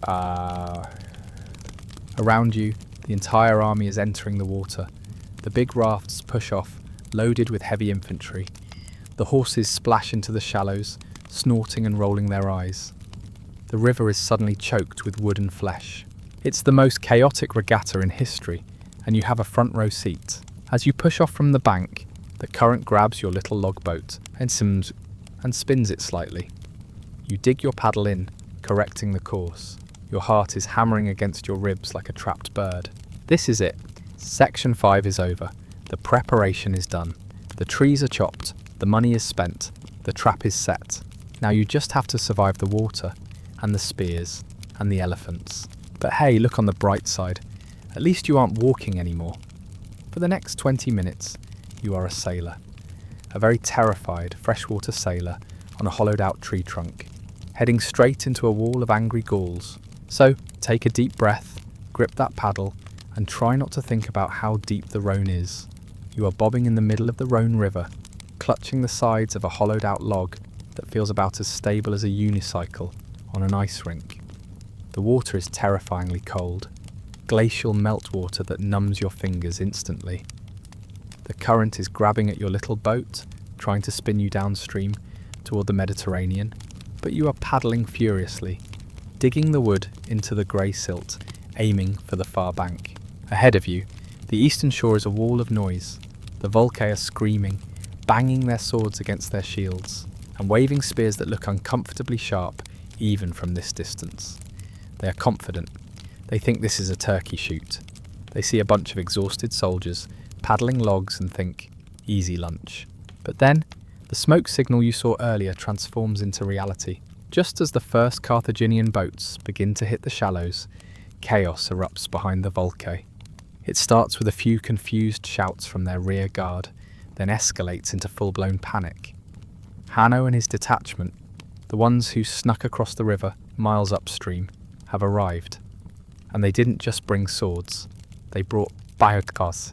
You watch from the water as thick black smoke billows up from the Volki camp. Hanno's cavalry smashes into their unprotected backs. The Gallic warriors, who are so focused on jeering at you, suddenly realise they are the meat in a tactical sandwich. Their shield wall disintegrates. They turn to fight the fire, then turn back to fight the river, and in the confusion they do neither effectively. This is the moment the heavy transport rafts hit the mud. Thud, crunch. The ramps drop. The heavy infantry, your friends who are lucky enough to get the big boats, pour out like angry wasps. You finally manage to beach your log canoe, scrambling out on hands and knees into the sucking mud. You draw your sword, expecting a desperate fight, but the battle is already turning into a rout. The Volki are scattering, fleeing into the countryside, realising too late that they brought spears to a chess match. You stand on the bank, chest heaving, water dripping from your tunic. The adrenaline is fading, replaced by the sheer relief of solid ground. You made it. You crossed the Rhone. But the show isn't over. In fact, the main event is just starting back on the western bank. Everyone turns to look back across the river. The soldiers, the cavalry, even the prisoners. We all stop to watch the most impossible engineering challenge of the ancient world, the elephant crossing. The fighting is done, so the river is quiet now, save for the rushing water. On the far side, the handlers are ready. They have built those massive earth piers we talked about. Jetties of dirt and timber extending into the water, with large, earth-covered rafts tied to the end. The goal is to trick the elephants into thinking the path just continues naturally. It's a tense operation. You can see the lead elephant, a matriarch who has been calm this whole trip, sniffing the ground. She steps onto the pier. The dirt holds. She takes another step. The raft, tethered tightly, doesn't wobble. She trusts it. Behind her, the other elephants follow in a single file, trunk to tail. They crowd onto the raft, maybe 10 or 12 at a time. It's a precarious balance of tons of flesh and bone floating on wood. Then the trap is sprung. The handlers cut the ropes securing the raft to the pier. Towboats, manned by rowers straining at the oars, immediately start pulling the raft away from the bank and into the current. Panic, absolute panic. You can hear the trumpeting from all the way across the river. It's a high-pitched, terrified shriek that makes the hair on your arms stand up. The elephants realize the ground has detached itself. They rush to the edges of the raft, causing it to tip dangerously. You hold your breath. If that raft flips, it's a tragedy. But the handlers, brave or crazy, manage to crowd them back toward the centre. Historians still argue whether Hannibal intended for them to swim, or if the swimming was an accident born of panic. Polybius, one of our main sources, suggests that some of the elephants were so terrified they threw their mahots, drivers, into the water and jumped in after them. And this is where you see something truly extraordinary. A few of the rafts do capsize close to the edge. The massive beasts splash into the water, disappearing under the surface. Your heart sinks. You think they've drowned. But then, a grey trunk breaks the surface like a submarine periscope. Then another. Then a massive grey head. They are swimming. Here is a quirky tidbit for your Animal Planet file. Elephants are surprisingly good swimmers. They use their trunks as snorkels. You watch in awe as these land titans paddle with a strange rhythmic grace, their heavy bodies buoyant in the deep water. They are terrified, sure, but their survival instinct is kicking in. They are dog paddling, or elephant paddling, their way toward you. The ones on the rafts who didn't jump are huddled together, shivering, watching the water rush by. The towboats fight the current, dragging the heavy rafts diagonally across the river. It's an agonizingly slow process. You find yourself rooting for them like you're watching a sports game. Come on, big guy, almost there. When the first raft hits the eastern bank, the elephants don't wait for the ramp. They scramble off, tearing up the mud, trumpeting their relief. They shake themselves dry, spraying water over the soldiers nearby. You get soaked again, but you don't mind. It feels like a baptism. The army is whole again. The crossing takes the rest of the day. By the time the last elephant is safely on the eastern bank, the sun is dipping low. The Volcae are gone. The camp is being set up. But the mood is different tonight. There is a sense of urgency that vibrates through the ranks. We are across the barrier, yes, but we are also exposed. The scouts have returned with news that makes the hair on the back of your neck prickle. Scipio is close. Remember that Roman consul we were worried about? Well, Publius Cornelius Scipio isn't just a name anymore. He's a physical presence. His scouts have spotted our empty camp on the western bank. He knows we are here. He's likely only a few days behind us, maybe less. If he had marched just a little faster, he would have caught us mid-river, and history would have been very different. But he was too slow, or rather, you were just fast enough. You sit by the fire, drying your sandals. The leather is stiff and cracked from the water. You try to massage some oil into them, but they are ruined. You'll be walking to Italy in bad shoes. Great. The elephants are huddled together in a grove of trees nearby. They look traumatized. Their handlers are feeding them extra rations of fruit and speaking in low, soothing tones. You wonder if elephants hold grudges. If they do, The engineers who built those rafts better watch their backs. As you eat your evening ration, a porridge that tastes suspiciously like river water, you listen to the chatter around the fire.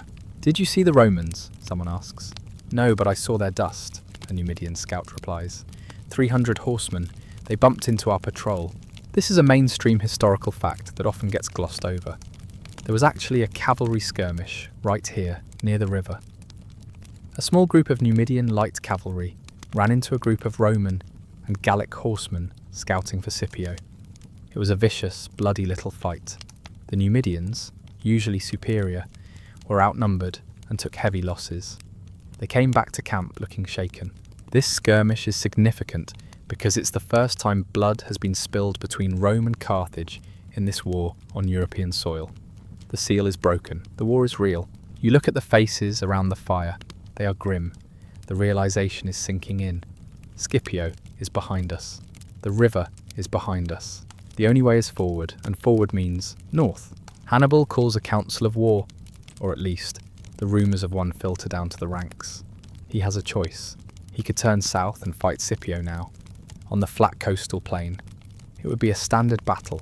He has the elephants. He has the numbers. He could probably win. But he doesn't want a battle, he wants Italy. So the order comes down. North, we march inland. We are leaving the coast. We are leaving the known trade routes. We are heading into the unknown interior of Gaul, following the river valley toward the mountains. You pack your gear. The wet wool of your cloak is heavy and smells like a wet dog. You look at the river one last time. It looks peaceful now, glimmering in the moonlight.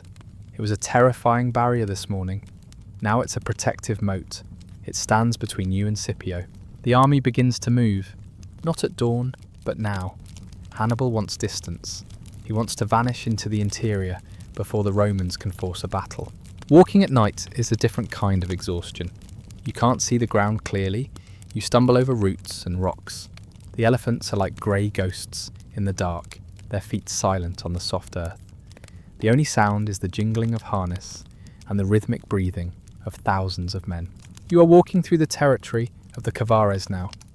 The landscape is changing again. The Mediterranean flora, the olives and cypress, is fading. The trees are getting taller, the woods deeper. The air is getting cooler. You are tired, so tired. But your mind keeps replaying the image of those swimming elephants. It was absurd. It was majestic. It was impossible. And that's the theme of this whole trip, isn't it? The impossible. You walked out of Spain. You bribed your way through Gaul. You floated an army across a raging river. You are doing things that shouldn't be done. "Hey," Margot whispers from the darkness next to you. "Do you think the Romans will follow us?" "Into the mountains," you reply. "They aren't that crazy." "We are that crazy," he points out. "You don't have a comeback for that. You are that crazy." You are following a man who looks at a map of the known world and decides to take the scenic route. The march continues through the night. Your legs are numb. You are operating on autopilot.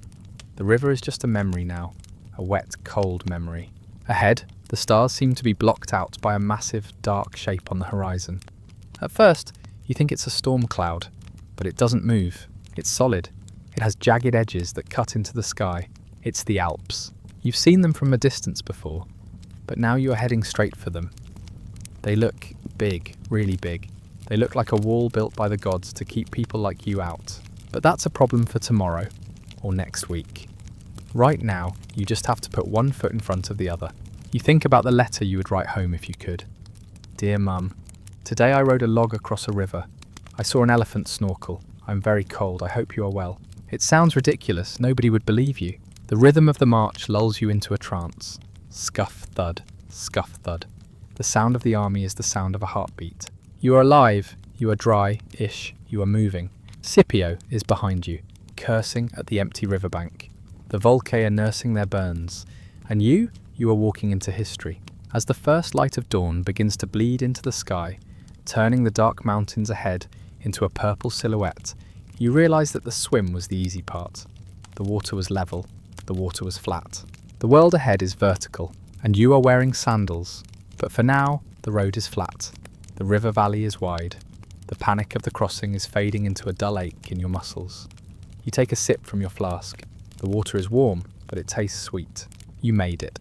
So, You've survived the river crossing, you've dried your clothes, mostly, and you've managed to put a few miles between yourself and the angry Roman consul Scipio. You might think the logical next step is to head straight for Italy, right? I mean, that is the destination. Google Maps would tell you to take the coastal route. Nice flat roads, sea breeze, maybe a stop for gelato. But Hannibal Barca does not use Google Maps. Hannibal uses a mental GPS set to avoid tolls, avoid highways, and maximise suffering. We are marching north along the eastern bank of the Rhone. To your right, the landscape is getting rugged. To your left, the river is a constant churning companion. The mood in the ranks is confused. Hey, you whisper to Bodostor, the Libyan spearman next to you. Italy is that way. You point southeast. Bodostor grunts, adjusting his shield. The general knows the way. But we're walking away from Rome, say, you insist. Maybe we're taking the scenic route, Mago chimes in, checking the stones in his sling pouch. You are walking into a region known to history as the island. Now don't get excited. There are no palm trees or swim-up bars here. It's a triangular wedge of land formed by the convergence of the Rhone and the Isère rivers. It's fertile, densely populated, and currently the stage for a very intense episode of Real Housewives of Ancient Gaul. Here is the situation. We've stumbled right into a succession crisis. A local tribe, the Allobroges, is in the middle of a civil war. Two brothers are fighting for the chieftainship. The younger brother is trying to usurp the older one, and things have gotten nasty. Normally, an invading army would just skirt around this drama or plunder both sides, but Hannibal sees an opportunity. He loves a good family feud, mostly because he can exploit it. He approaches the older brother, a guy named Brancus. "Hello," Hannibal effectively says. "I see you have a rebellious younger brother. I also have a brother, but mine is currently holding down the fort in Spain. I hate sibling rivalry. How about I lend you my 90,000-man army to help you get your throne back?" Brancus, looking at the 37 elephants and the endless column of hardened infantry, probably thinks this is the best cuckoo could say. Grutko. Die.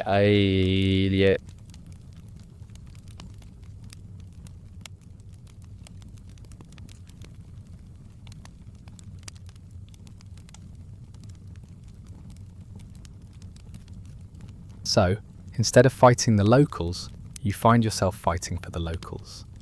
It's a short, sharp police action. You and your unit are deployed to scatter the younger brother's forces. It's not even a battle, really. It's a dispersal. The rebels take one look at the Carthaginian line and decide that family loyalty isn't worth dying for. Brancus is reinstated, the island is peaceful, and now comes the payoff. This is where the genius of Hannibal's detour becomes clear. We didn't just intervene for kicks, we did it for logistics. Brancus is overwhelmed with gratitude. He opens up the tribal warehouses. "Step right up, folks. You are standing in line, and for the first time in months, you are handed new gear. And not just any gear, winter gear. Brancus supplies the army with grain, cattle, and most importantly, clothing suitable for the mountains. You trade your worn-out sandals for sturdy boots lined with fur. You get a thick wool cloak. You get new tunics. You get weapons to replace the ones lost in the river. You hold up your new boots. They smell of fresh leather and grease. They are heavy, solid, and warm. "Why do we need fur-lined boots?" you ask Margot. "It's September. It's mild." Margot looks at the boots, then looks at the purple peaks looming in the distance. "I don't think we're staying in the mild zone, my friend. This resupply is a game changer. Without the Allobroges' help, the army would have entered the Alps in rags."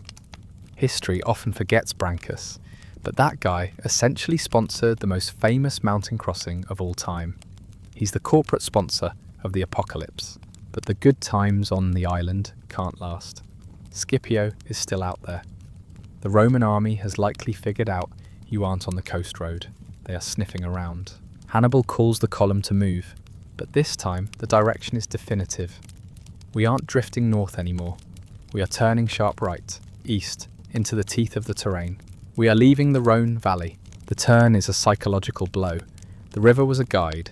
It was flat, predictable. Now we are following the Isère River Or perhaps the Drome. Historians still argue furiously about the exact river. But let's stick with the Isère for the sake of the narrative flow. The path is narrowing. The wide open plains to Cons are being squeezed by rising cliffs. Section 7 is about the choice, the crossroads. Imagine a literal fork in the road. To the right, the easy way, the coastal route. It leads directly to Italy, but it also leads directly to Scipio's legions, who are fresh, well-fed, and waiting in defensive positions. If you go that way, you fight a massive battle immediately, with your back to the sea. To the left, the hard way, the Alps, a wall of rock that locals say is impassable for an army. It's suicide, it's madness, but the Romans aren't there. Hannibal chooses the left path. He chooses the terrain hazard over the enemy hazard. He is betting that the mountains will kill fewer of you than the Romans would. As you march away from the island, the ground begins to slope upward. It's subtle at first, just a slight burn in the calves. But mile by mile, the gradient increases. The air changes again. It loses the humidity of the river valley and gains a sharp, dry bite. You look back over your shoulder. The fertile lands of the Allobroges are receding. You are leaving the last friendly territory you will see for a long time. From here on out, everything, the land, the weather, the people, will be hostile. Let's drop a mainstream historical fact here. The island, Insula Allobrogum, was a strategic pivot point. By securing this alliance, Hannibal didn't just get shoes, he got a rear guard. Brancus's warriors escorted the Carthaginian army to the foothills, protecting your rear from the angry Volci or any Roman scouts. It gave Hannibal a safe zone to transition from river crossing mode to mountain climbing mode. But even with the escort, the mood is tense. The soldiers are grumbling. "Why the mountains?" someone mutters. "My cousin went to Italy once. He said the coast is nice. There are girls. There is wine. There are also 20,000 Roman heavy infantry," a centurion snaps. "Shut up and walk. The terrain is getting jagged. You're entering the pre-Alps." The limestone cliffs rise up on either side of the column, creating a natural funnel.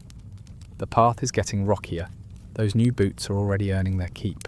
You pass through small villages that cling to the hillsides like barnacles. The locals here, the Tricastini, perhaps, watch you with suspicion. They aren't the friendly Allobroges. They are mountain people, hard, insular and territorial. They don't care about Rome or Carthage. They just see a lot of food walking past their houses on 2 legs and 4 legs. Speaking of 4 legs, the elephants are sensing the change. They are trudging now, heads low. The lush grass of the lower valley is replaced by scrubby bushes and pine needles. The handlers are having to work harder to keep them moving. An elephant is a creature of the plains. Asking it to become a mountain goat is a big ask. You walk past a group of engineers who are already sweating. They're clearing fallen rocks from the path, widening it just enough for the wagons. "How does it look up ahead?" you ask. One of them wipes his forehead with a dirty rag. "Steep and narrow. Don't look down. Don't look down." That's going to be the motto of the next few weeks. The scholarly debate about this exact route is one of the fiercest in history. Did Hannibal take the Col de Grimone? The Col de Cabre? The northern route closer to Grenoble? If you read Polybius, you get one picture. If you read Livy, you get another. Livy loves drama.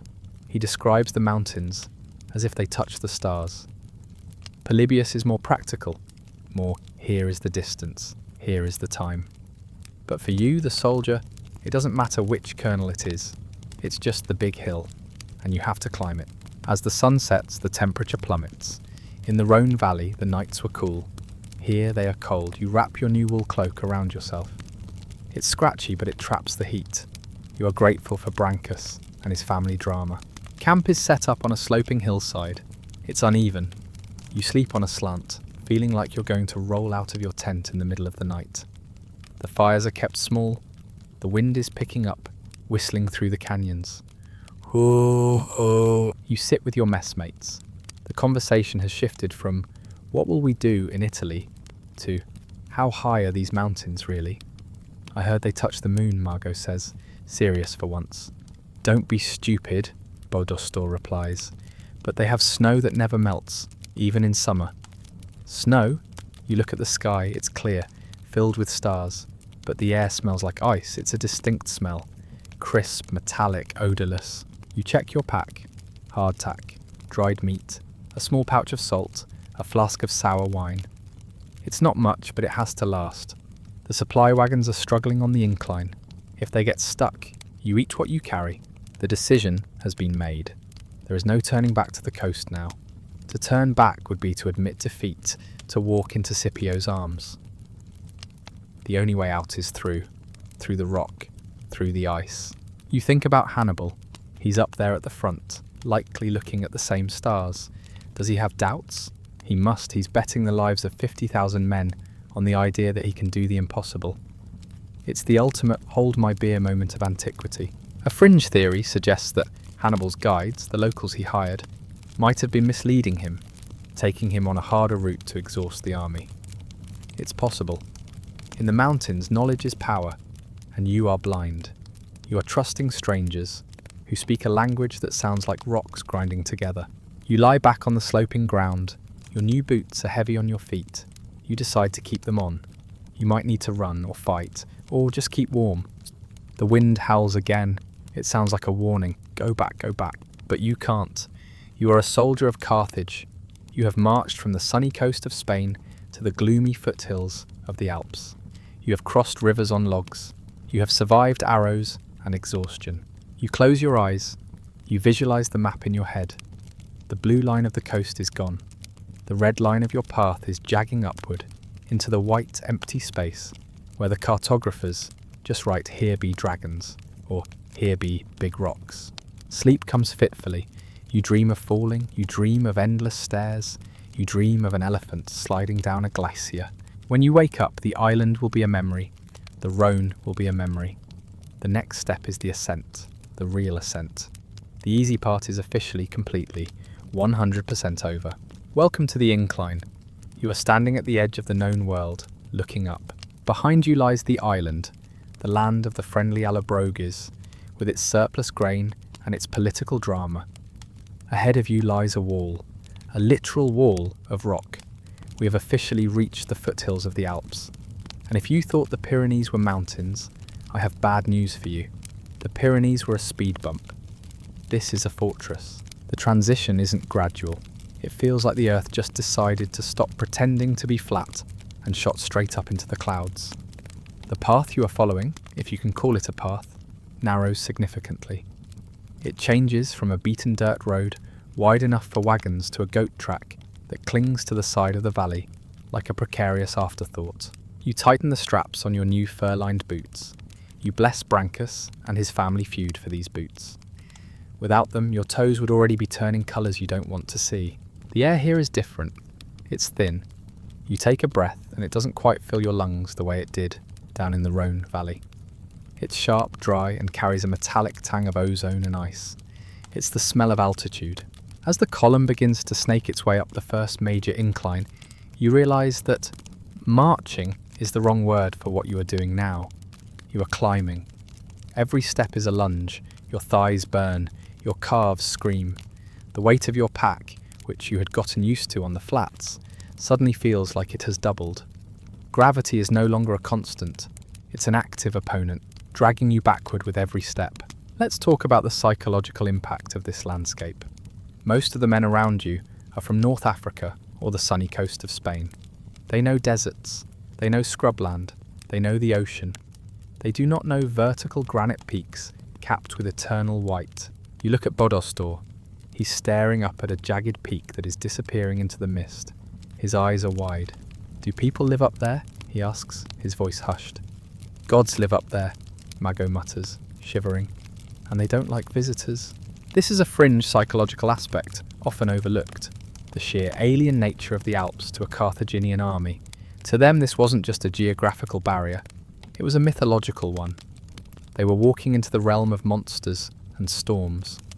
The morale hit is instant. You can feel the anxiety radiating off the men, like heat waves. And then, the safety net disappears. For the last few days, you've had the Allobroges escorting you, the rear guard provided by Brancus. They were your buffer, your local guides who kept the other tribes at bay, but as the terrain gets steeper, they stop. The Allobroges chieftain rides up to Hannibal, points up the valley, says something that translates roughly to, "You're on your own now, good luck with the dying," and turns his horse around. You watch them go. It's a lonely feeling. It's like being dropped off at the gates of a haunted house by your parents, who then peel out of the driveway.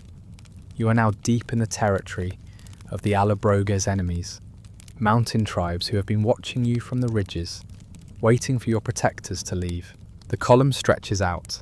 In the narrow passes, the army becomes a thin, vulnerable thread. You can't form a phalanx here. You can't maneuver. If someone attacks you, you just have to stand there and take it. The path follows the river gorge, likely the Isar or the Drac, depending on which historian you believe. The water below is a roaring torrent of white foam, cutting through the limestone. The noise is deafening. It echoes off the canyon walls, making it impossible to hear orders. You rely on hand signals and the movement of the man in front of you. Stop, go, crouch, climb. And then the temperature drops. It's not just chilly, it's a bone-deep cold that seeps through your layers. The sun might be shining, but the shadows are freezing. And in the mountains, the shadows are long. As soon as the sun dips behind a peak, which happens around 3 p.m. in these deep valleys, the temperature plummets. You wrap your cloak tighter. You can see your breath puffing out in white clouds. The condensation freezes on your beard, if you have one, or your scarf. "I miss the Ebro," you mutter. "I miss the desert," a Numidian rider replies. He's wrapped his head in so many layers of cloth, he looks like a ball of yarn on a horse. The horses are skittish. The smell of the pine trees is overwhelming here, a thick, resinous scent. It's beautiful in a terrifying way. The trees are tall, dark sentinels watching you pass. As you climb higher, you start to see the first signs of the locals. Not the friendly ones. High up on the cliffs, barely visible against the grey rock, you see movement. Small figures. Goats? No, men. They are watching. They don't wave. They don't come down to trade. They just stand there, silhouettes against the sky, holding long items that look suspiciously like spears or rocks. Hannibal sees them too. He sends scouts scrambling up the scree slopes to secure the high ground. But it's exhausted work. The locals know the goat paths. Your scouts are blundering through thorn bushes and sliding on loose gravel. Here is a mainstream historical fact to anchor us. The local tribes here, often identified as the Allobroges, the hostile factions, or other Celtic mountain clans, controlled the heights. In mountain warfare, height is everything. If you control the high ground, you can win with a bag of rocks. If you are in the valley, you are a target in a shooting gallery. Hannibal knows this. He knows he is walking into a trap, but he has no choice. He can't fly. The path narrows further. It's now a ledge cut into the cliff face. On your left, a sheer drop of maybe 300 feet into the churning river. On your right, a vertical rock wall. The wagons are struggling. You hear the creak of wood and the frantic shouting of drivers. Easy, easy. One wheel slips over the edge. The wagon teeters. The mules panic, scrabbling for purchase. You watch, helpless, as men rush to grab the harness. They heave, veins popping in their necks, and drag the wagon back onto the path. Your heart is hammering. If that wagon falls, it takes the food for 100 men with it. And the elephants. Oh, the elephants. If they were unhappy in the roan, they are miserable here. The path is too narrow for their bulk. They have to place their feet with agonizing precision. They are smart animals. They know that one slip means death. They press themselves against the cliff wall, scraping their sides, trying to stay as far away from the drop as possible. You give them a wide berth. A panicked elephant on a 3-foot wide ledge is a bulldozer you don't want to be in front of. Night falls early in the gorge, and with the dark comes the real cold. There is no flat ground to pitch a proper camp. You sleep where you stop, curled up against a rock or under a wagon. Fires are dangerous. They give away your position, but the cold is deadly. So, small fires are lit, shielded by cloaks and rocks. You huddle with your messmates. You are sharing body heat. It's not about personal space anymore. It's about survival. How much higher, you ask? Don't ask, Mago says. Just look at your feet. Scholars still debate the exact location of this first ascent. Was it the Pas de la Cluse, the Gorges de la Borne? Polybius describes a specific defile where the path was overlooked by steep cliffs. He says Hannibal realised the enemy only guarded the pass during the day and went home to their villages at night, because apparently mountain warriors have a strictly 9-to-5 work schedule. It sounds like a joke, but it's a crucial detail. These tribes didn't think anyone would be crazy enough to march at night on these cliffs. Hannibal, of course, is exactly that crazy. As you drift into a shivering doze, an order comes down the line. It's whispered. The general is taking the vanguard, light infantry only, no heavy packs.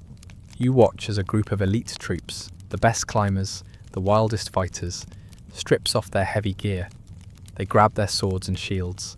They are going up, in the dark. Their mission: climb the cliffs above the enemy positions while the locals are sleeping. Seize the high ground. It's a commando raid in 218 BC. You stay below with the main column, the baggage and the elephants. You are the bait. You listen to the wind. Whoosh. It sounds like breathing. The mountain is breathing. Every falling rock sounds like an attack. Clatter. You flinch. Your hand goes to your sword. Just a rock, Bodostor whispers. Go back to sleep. I can't sleep, my nose is frozen. Put it in your armpit. That's disgusting. That's warm. You tuck your nose into your scarf. You try to visualize the Mediterranean. The blue water, the hot sand. It feels like a different planet. Here, everything is grey, white and black. The stars are incredibly bright though. Without the moisture of the lower atmosphere, they pierce the darkness like diamonds. You've never seen the Milky Way this clear. It looks like a river of milk spilled across the sky. Maybe the gods are watching, or maybe they are just indifferent. The cold seeps into your bones. It's an ache that settles in your joints. You realise that this is what the rest of the journey will be. Cold, hard, steep. You think about the Romans again. They are probably sleeping in warm tents, on flat ground, eating hot stew. They are smart. Why are we doing this? You whisper to the dark. Nobody answers. The answer is obvious. Because Hannibal said so. And because the only way home is forward. Suddenly a shout from high above. A scream. Then silence. Has the vanguard been spotted? You hold your breath. Nothing. Just the wind. Maybe a sentry fell. Maybe a goat. The tension is unbearable. You are waiting for the avalanche of rocks. You are waiting for the ambush. This section, the foothills, is the psychological turning point. Before this, you were an army on the march. Now, you are intruders in a hostile biome. The land itself is rejecting you. The ground is hard, unyielding. The incline is relentless. Your legs are no longer sore, they are just numb. You are a machine made of meat and wool, designed to go up. As the first grey light of dawn begins to filter into the gorge, you see the result of the night's operation. High up on the cliffs, silhouetted against the morning sky, are figures. Are they the enemy? You squint. They wave a cloak, a red cloak. It's Hannibal's men. They took the heights. The plan worked. The 9-to-5 warriors went home. And your crazy friends climbed the mountain in the dark to steal their spots. A cheer ripples through the column. It's a weak, frozen cheer, but it's there. He did it, you whisper. The magnificent bastard did it. But the victory is temporary. You have cleared one cliff. There are 1,000 more. The order comes to move. You stand up, your joints crack. You stomp your feet to get the blood flowing. The path continues up, always up. You look at the elephants. They look tired. Their trunks are drooping. They are walking slowly, deliberately. They are the pacemakers of the army. If they stop, we all stop. You pat the flank of the nearest one as you pass. Hang in there, big guy. Italy has peanuts? Do they have peanuts in Italy? You don't know, but you hope so. The first chill has set in. It's not just the temperature, it's the realization of the scale of this undertaking. You are an ant crawling up the side of a cathedral. You adjust your pack. You take a sip of freezing water. Section 8 is the reality check. The holiday is over. The adventure has become an ordeal. And the worst part, you haven't even hit the snow line yet. This is just the foyer of the Alps. The living room is much, much colder. But for now, you have the high ground. For now, you are safe. You start walking. Crunch, crunch, crunch. The the sound of boots on frost-covered rock. It's the new soundtrack of your life. Welcome to the climb. You are walking through a hallway made of stone. To your right, a sheer limestone wall rises straight up into the mist, so high that if you crane your neck to see the top, you get dizzy. To your left, the world drops away into a gorge so deep that the river at the bottom looks like a thread of white silk. The path you are standing on is, let's be generous and call it a ledge. It's barely wide enough for a wagon, and definitely not wide enough for an elephant to turn around. You are trapped in a geological bottleneck. The army is strung out in a single, agonizingly long line, like a thread of ants crawling along a crack in a wall. This is the perfect place for an ambush. You know it. The guy walking in front of you knows it. The mule shivering under a load of grain knows it. The silence in the gorge is heavy, amplifying every sound. The clack of a hoof on stone echoes like a gunshot. The creak of leather harness sounds like a scream. You keep glancing up. The cliffs above are jagged, broken, and filled with shadows. Was that a goat, or was it a man? Keep moving, the Decurion hisses. Don't look up. Look at your feet. Easier said than done. Your feet are currently navigating a patch of scree that shifts with every step, threatening to slide you off the edge and into the abyss. Then it happens. It doesn't start with a war cry. It starts with a sound that is almost innocuous. Click, clatter. A small rock bounces down the cliff face and lands near your boot. You look at it. It's a jagged piece of granite, about the size of a fist. Then another. Then a boulder, the size of a wine barrel, smashes into the path 10 yards ahead of you. Crash. Chaos erupts. The shouting starts from above. The mountain tribes, the ones who realized they couldn't beat you on the open ground, have been waiting for this moment. They are lined up along the ridges, hundreds of feet above your head. They don't need swords. They don't need arrows. They have gravity. They start rolling rocks. Big rocks. Massive slabs of stone that gather speed as they bounce down the cliff face, shattering into shrapnel or slamming into the column with the force of a catapult. You press yourself against the cliff wall. It's the only cover you have. You hold your shield over your head, turtle style. Thud, thud, crack. The sound is terrifying. It's the sound of the mountain falling apart. But the rocks aren't the worst part. The worst part is the animals. Imagine being a horse on a 2-foot wide ledge when a rock slide starts. The horses panic. They rear up, their hooves scrambling for purchase on the slick stone. A horse in front of you screams, a high human-like sound, and lashes out. It kicks a soldier over the edge. You watch him fall, his arms flailing, silently disappearing into the gorge below. The elephants are trumpeting, a chaotic brass section of fear. But amazingly, they are more stable than the horses. They crouch low, their massive weight acting as an anchor. They seem to understand that moving wildly means death. They freeze, weathering the storm like grey boulders. You are stuck. You can't go forward because the path is blocked by a panicked mule team. You can't go back because there are 50,000 men behind you. You are a sitting duck in a stone shooting gallery. This is the nightmare scenario. This is why you don't invade Italy over the Alps. But Hannibal saw this coming. Remember that white rock we mentioned, the Leucopetron?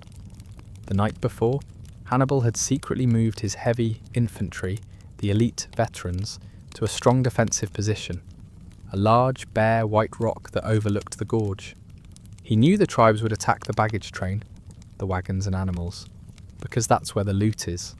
So, he let the baggage train enter the gorge first, acting as bait, while he waited on the high ground with the hammer. As the chaos unfolds below, you hear a different kind of shout, a disciplined rhythmic roar. Bara, Bara, the Carthaginian war cry. You look up, carefully. On the ridges above the ambushes, you see movement. It's Hannibal's heavy infantry. They're charging down from the white rock. It's a counter-ambush. The mountain tribes, who thought they were the hunters, suddenly find themselves being hunted. They are caught between the cliff edge and a wall of Carthaginian spears. The fighting is brutal and short. The tribesmen panic. They scatter, scrambling up the goat paths like goats. Hannibal's men clear the heights. The rockfall stops. But the damage is done. The path is a mess. Wagons are overturned. Dead mules and horses are blocking the way. The gorge smells of dust, blood and fear. You slowly lower your shield. Your arm is trembling. "Is it over?" Mago asks, peeking out from under a wagon wheel. "For now," you say. "Help me move this mule." You spend the next few hours engaging in the grim task of clearing the road. You have to push the wreckage over the edge to let the rest of the army pass. It feels wrong to shove a cart full of grain into the river, but you have no choice. The army must flow. That night, the army doesn't camp in the usual formation. You huddle around the White Rock, this geological feature, which historians still argue about. Was it the Rocher de la Baume, or a limestone outcrop near the Col de la Traversette? Becomes your sanctuary. It's a wide, defensible plateau where the army can bunch up and defend itself. You sit with your back against the cold, white stone. You're exhausted. Not the "I had a long day at the gym" exhausted, but the "my soul is tired" exhausted. You check your gear. Your shield has a deep dent in the centre where a rock hit it. If you hadn't raised it in time, that dent would be in your skull. "You okay?" Bodostor asks. He's bandaging a cut on his arm. "I hate rocks," you mutter. "I never want to see a rock again." We're in the Alps, my friend. It's all rocks. Here is a mainstream historical fact to chew on. This ambush was the single biggest loss of supplies during the entire crossing. Hannibal lost a significant number of pack animals here. That means less food for the rest of the trip. The rationing starts tonight. You look at your dinner, a handful of grain and a piece of dried fig. That's it. "Enjoy it," the quartermaster says grimly. "It has to last." The psychological toll of the ambush is heavy. The men are jumpy. Every shadow looks like an enemy. Every wind gust sounds like a falling boulder. But there is a strange sense of solidarity forming. You survived. You and the guys around this fire. You are the White Rock Survivors Club. Quirky tidbit. Did you know that ancient armies often had veterinarians? Or at least men whose specific job was to tend to the valuable animals. You watch one of them checking an elephant's foot. The elephant, a young male named Surus, maybe, the records are sketchy on names, but let's go with the legend, has a cut near his toenail. The vet is applying a poultice of herbs and honey. The elephant rumbles softly, leaning into the man. It's a tender moment in a harsh world. Even in war, people care for their pets. The night is freezing. The wind howls around the White Rock, but you feel safe here. The high ground belongs to Hannibal now. The tribes have learned a hard lesson. Do not throw rocks at the man who conquered Spain. As you stare into the dying embers of the fire, you think about the nature of this enemy. They aren't fighting for a king or a flag. They are fighting for their home. If a strange army marched through your backyard, you'd probably throw rocks too. Are we the bad guys, you wonder? We're the invaders, Mago says, wrapping his cloak tight. Bad or good depends on who writes the history books. And who wins, Bodostor adds. Winners write the books. Losers get thrown off a cliff. You drift off to sleep. The rock behind you is hard, but it's solid. It doesn't move, it doesn't slide. In your dreams, the rocks are falling again. But this time, they turn into loaves of bread before they hit you. If only. The next morning, the march resumes. The gorge opens up slightly. The path gets a little wider. But the incline never stops. You're climbing higher than you've ever been. The air is so thin you have to take 2 breaths for every step. In, out, in, out. You pass the wreckage of the ambush site. The blood has frozen on the stones, turning them a dark, rusty brown. You step over a broken wagon wheel. "Goodbye, grain," you whisper. "Goodbye, wine," Margot whispers back, looking genuinely sad. You are leaving the White Rock behind. You are heading toward the summit. The guides say it's close. Just a few more days of climbing. Just a few more peaks. Close in mountain terms is a relative concept. It could mean 5 miles. It could mean 5 days. But the ambush has changed something. The army is more alert now, more cohesive. You move like a coiled spring, ready to snap. The relaxed tourist vibe of Gaul is gone forever. You are a predator now, moving through a hostile jungle of stone. You look at the sky. It's a brilliant, piercing blue. The kind of blue you only see at high altitude. And ahead, for the first time, you see it clearly. Snow. Not just on the peaks, but on the path. Patches of old, dirty snow tucked into the shadows. You step on one. Crunch. It's the first step into the freezer. Section 9 was the test of your reflexes. You passed, you didn't fall, you didn't get crushed. But the mountain isn't done with you yet. The mountain has other weapons. Cold, hunger, and the white blindness of the snow. You tighten your scarf, you grip your spear. Let's go, you say to your legs. Don't fail me now. The white rock fades into the distance behind you. A white tombstone for the mules, a white fortress for the men. You keep climbing, always climbing, into the cloud. You leave the sanctuary of the white rock and step into the void. Up until now, the mountains have been a physical enemy. They threw rocks at you. They made your legs burn. They froze your water skins.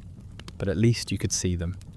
You could see the peak you were aiming for, the valley you came from, and the terrifying drop next to your left boot. Now the mountains decide to play a different game. They decide to disappear. We are entering the cloud layer. It starts innocently enough. Wisps of grey vapour curl around your ankles like a cat. Then the air thickens. The sharp, jagged peaks above you soften, then vanish. The sun, which was a blinding spotlight just an hour ago, becomes a dull, diffused coin in the sky, and then it's gone too. You are walking inside a cloud. If you've never experienced a high-altitude whiteout, imagine being inside a ping-pong ball. There is no horizon. There is no up or down in the visual sense, only the pull of gravity in your stomach. The world has been erased and replaced with a flat, suffocating white. This is section 10, the disorientation. You reach out and touch the shoulder of the man in front of you. Bodosta, faithful Bodosta, just to make sure he's still there. Can you see the path, you ask? I can't even see my own feet, he replies, his voice muffled. That's the other thing about the mist. It steals sound. The roar of the wind, the clatter of the army, the trumpeting of the elephants. It all gets dampened, absorbed by the moisture in the air.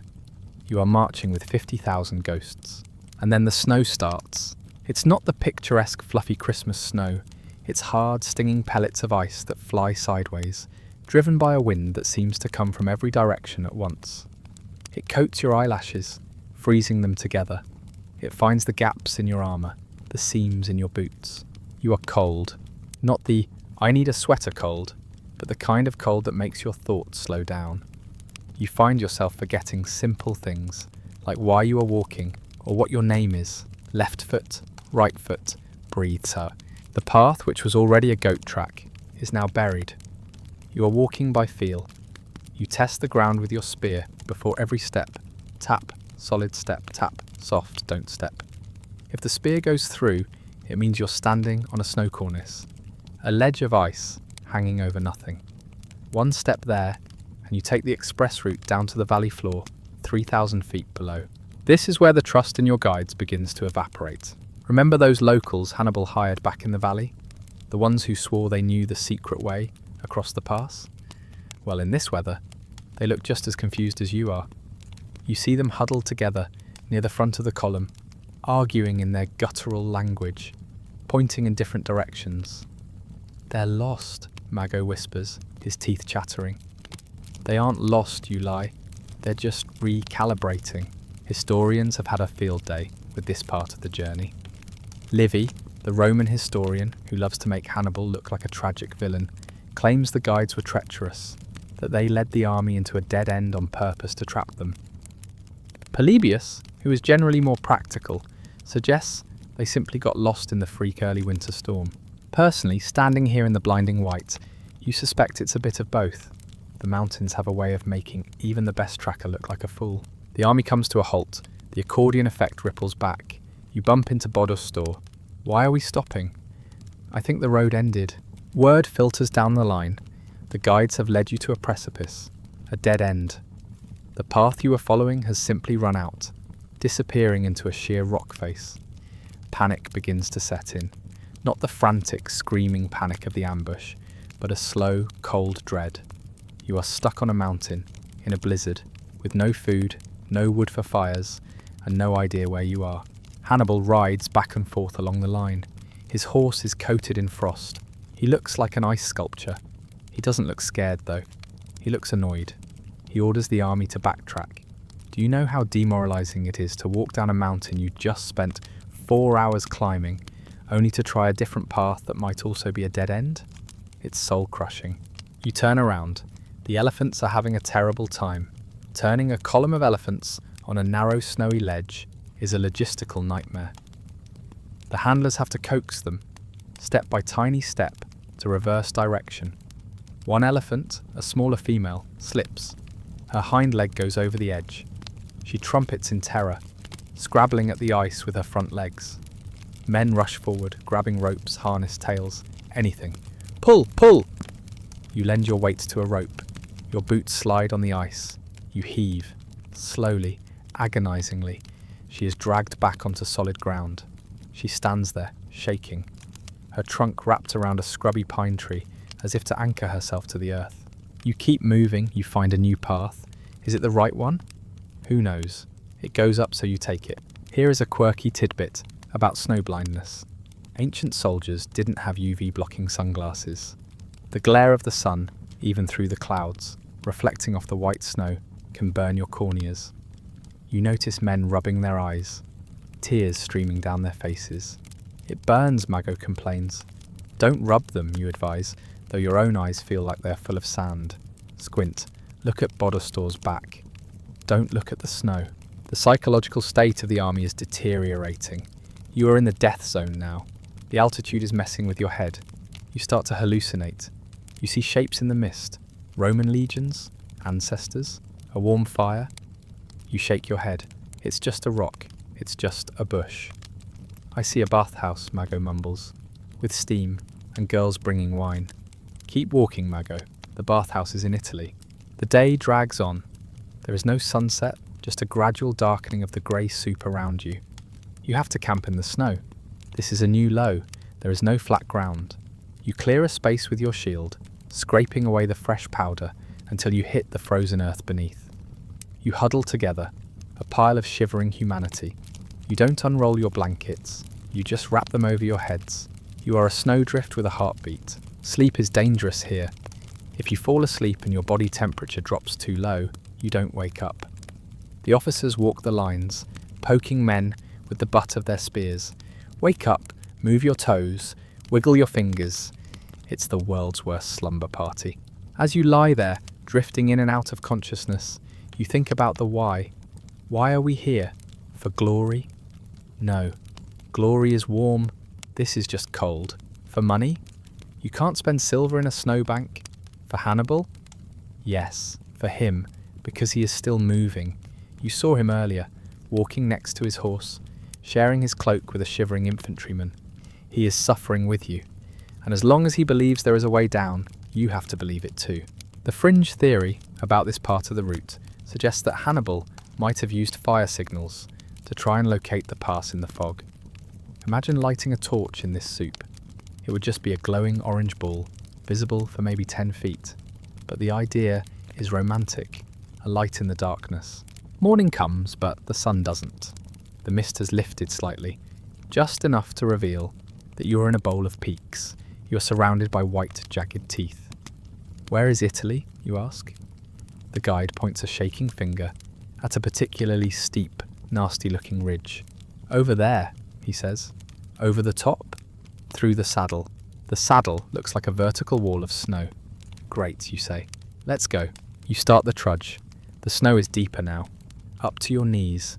Every step is a workout. You have to lift your leg high, clear the snow, plant it, and shift your weight. Lift, plant, shift. Your hip flexors are on fire. The elephants are breaking the trail. This is both good and bad. Good because they pack down the snow. Bad because they leave massive, uneven post holes that are easy to twist an ankle in. Watch the holes, the cry goes down the line. You are walking through a graveyard of equipment. You pass a discarded shield, too heavy. You pass a sack of grain. The mule that carried it is gone. You pass a man sitting on a rock, staring blankly at nothing. Get up, you say, grabbing his shoulder. He doesn't blink, he's gone. His spirit has left the building, even if his body is still breathing. You want to help him, but you can't.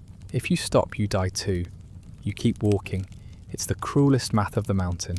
The lost feeling isn't just about geography, it's about identity. You aren't a soldier anymore. You aren't a conqueror. You are just a survivor. The gleaming armour is dull and hidden under wool. The sharp swords are just extra weight.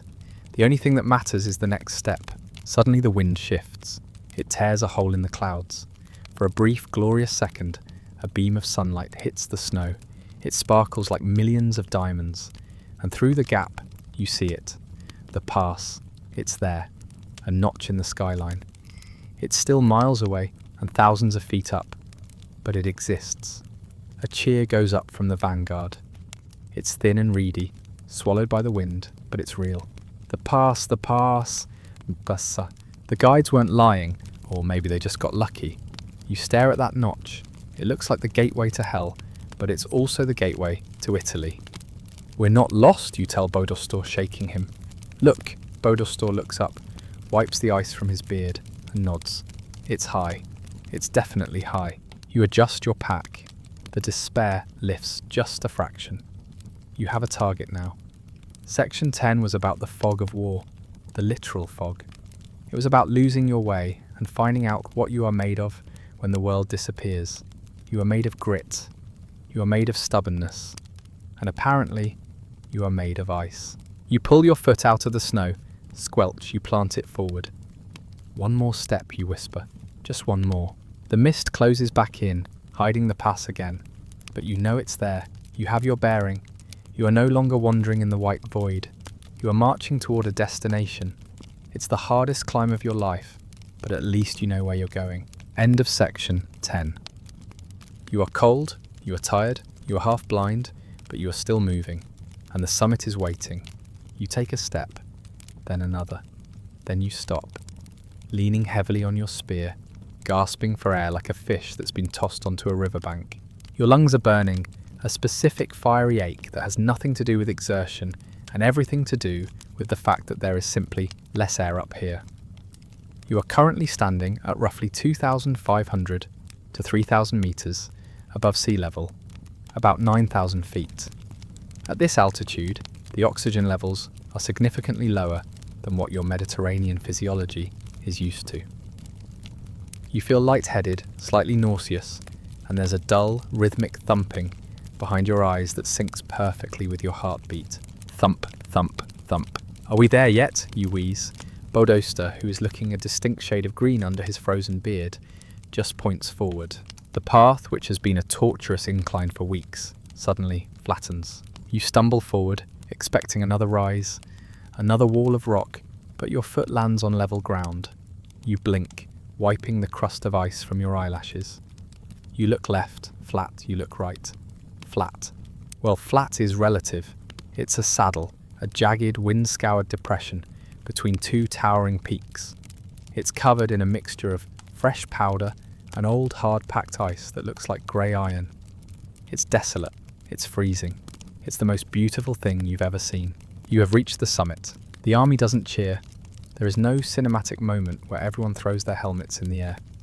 We are too tired for that. Instead, the column just collapses. Men drop where they stand, sinking into the snow. The elephants stop, their heads low, their trunks resting on the ground to take the weight off. The horses stand with their legs splayed, steam rising from their flanks in thick clouds. It is silent up here. The wind whips through the pass, a high, thin whistling sound, but the roar of the river is gone. The shouting of the officers is gone. It feels like you've stepped into a cathedral made of ice. Hannibal orders a halt, not just for an hour, but for 2 full days. This is a critical moment. Section 11 is the intermission. It's the point where the curtain comes down on the first act, the ascent, and we prepare for the second act, the descent. But for now, you just exist. You clear a patch of snow, scraping down to the frozen rock. You sit. You don't unroll your blanket because the wind would rip it from your hands. You just pull your knees to your chest and rock back and forth. We made it, Mago whispers. He sounds surprised. We're on top of the world, you reply.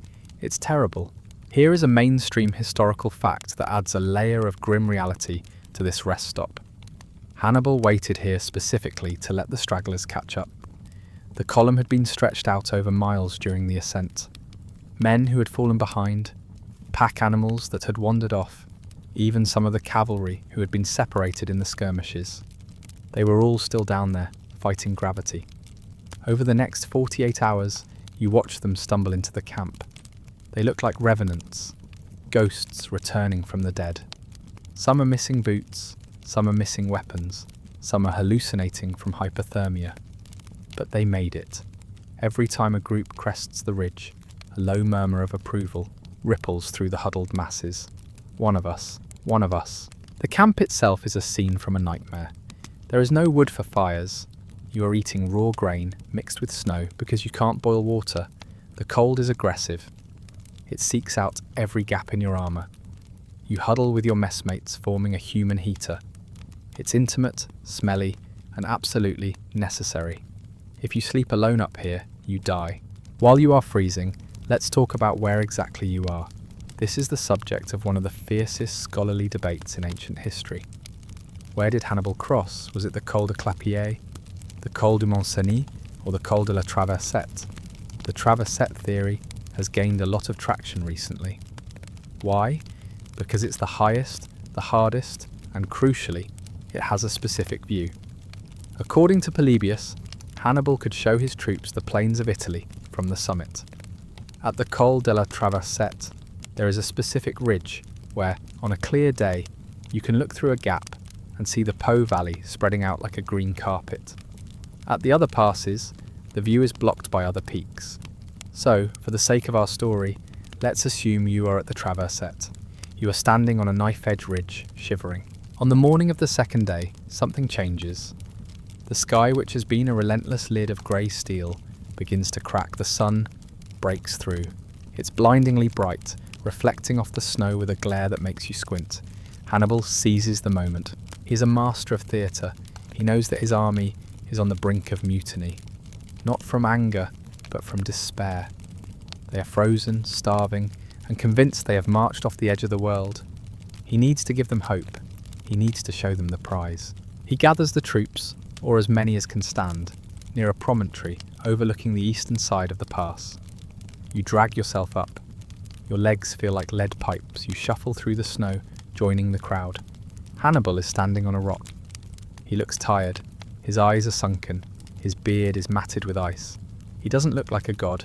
He looks like a man who has carried the weight of a nation on his back for 5 months. But when he raises his arm, the silence is absolute. He points, not up at the sky, not back at Spain, he points down. Look, he says. His voice is raspy, but it carries in the thin air. You follow his finger. Through a break in the clouds, far, far below, thousands of feet down, you see colour. Not white, not grey, not black, green. It's a hazy, shimmering green. It looks soft, it looks warm. It's the Po Valley, it's Italy. That, Hannibal shouts, the wind catching his red cloak, is the gateway to Rome. You are not just crossing a mountain, you are walking over the walls of the city itself. A collective gasp goes through the ranks. It's a physical reaction. You've spent weeks in a monochrome world of rock and ice. Seeing that green is like seeing water in a desert. It triggers a primal response in your brain. Life, food, warmth. The rest of the journey is downhill, Hannibal promises. 1 or 2 battles, and we will hold the capital of Italy in our hands. Downhill. You repeat the word. It sounds delicious. No more climbing, no more lifting your legs against gravity, just letting go. You look at Margot. He is weeping openly. Tears are freezing on his cheeks, but he's smiling. Italy, he whispers. They have wine there. And women, Bodostor adds, cracking a smile that splits his dry lip. And bread that isn't made of sawdust. This speech is famous. It's the I have a dream of the Second Punic War. But here's a quirky tidbit. The timing of this speech coincides with a specific astronomical event. Polybius mentions the setting of the Pleiades. In 218 BC, the constellation of the Pleiades would have set in the west around late October or early November. This gives us a specific timestamp for your misery. You are standing on a glacier in November, no wonder you're cold. The speech works. You can feel the energy shift in the camp. The despair evaporates, replaced by a grim determination. The goal is in sight. It's real. It's not just a line on a map anymore. But as you stand there, looking down at the promised land, a fringe thought occurs to you. You are looking down, steeply down. The path on the Italian side doesn't look like a gentle slope. It looks like a precipice. The snow on this side, the north-facing side, is deeper. It's shadowed. It hasn't melted. The downhill parts might be faster, yes, but gravity is a double-edged sword. Going up, it tires you out. Going down, it pulls you into the abyss. You look at the elephants. They are peering over the edge too. They don't look impressed by the view. They look terrified. Elephants are heavy. Their centre of gravity is high. Downhill is their nemesis. I don't think they're going to like this, you mutter. But for now, you cling to the hope. You stare at that patch of green until your eyes hurt. The sun begins to set, casting long purple shadows across the snow. The temperature drops again, brutally fast. Back to the huddle, the centurion orders. Tomorrow we descend. You crawl back to your spot in the snow. The wind is howling again, but it sounds different now. It sounds like it's pushing you. Go, go, go. You try to sleep. It is impossible to get truly comfortable, but exhaustion is a powerful narcotic. You dream of the green valley. You dream of soft grass. You dream of a Roman soldier handing you a hot pizza. Okay, maybe just a hot loaf of bread. Pizza hasn't been invented yet, but your subconscious is improvising. In the middle of the night you wake up. The wind has died down. The sky is a dome of crystal. The Milky Way is a slash of white fire. You feel a strange sense of vertigo. You are higher than everything. You are above the birds. You are above the clouds. For a moment you feel like a god. Then your stomach growls, reminding you that you are just a hungry mortal with wet boots. You check on your feet. They are numb. You wiggle your toes. Pain shoots up your leg. Good. Pain means life. Numbness means frostbite. Keep hurting, you whisper to your toes. Please keep hurting. The reality of the situation is that you are surviving on the edge of biological viability.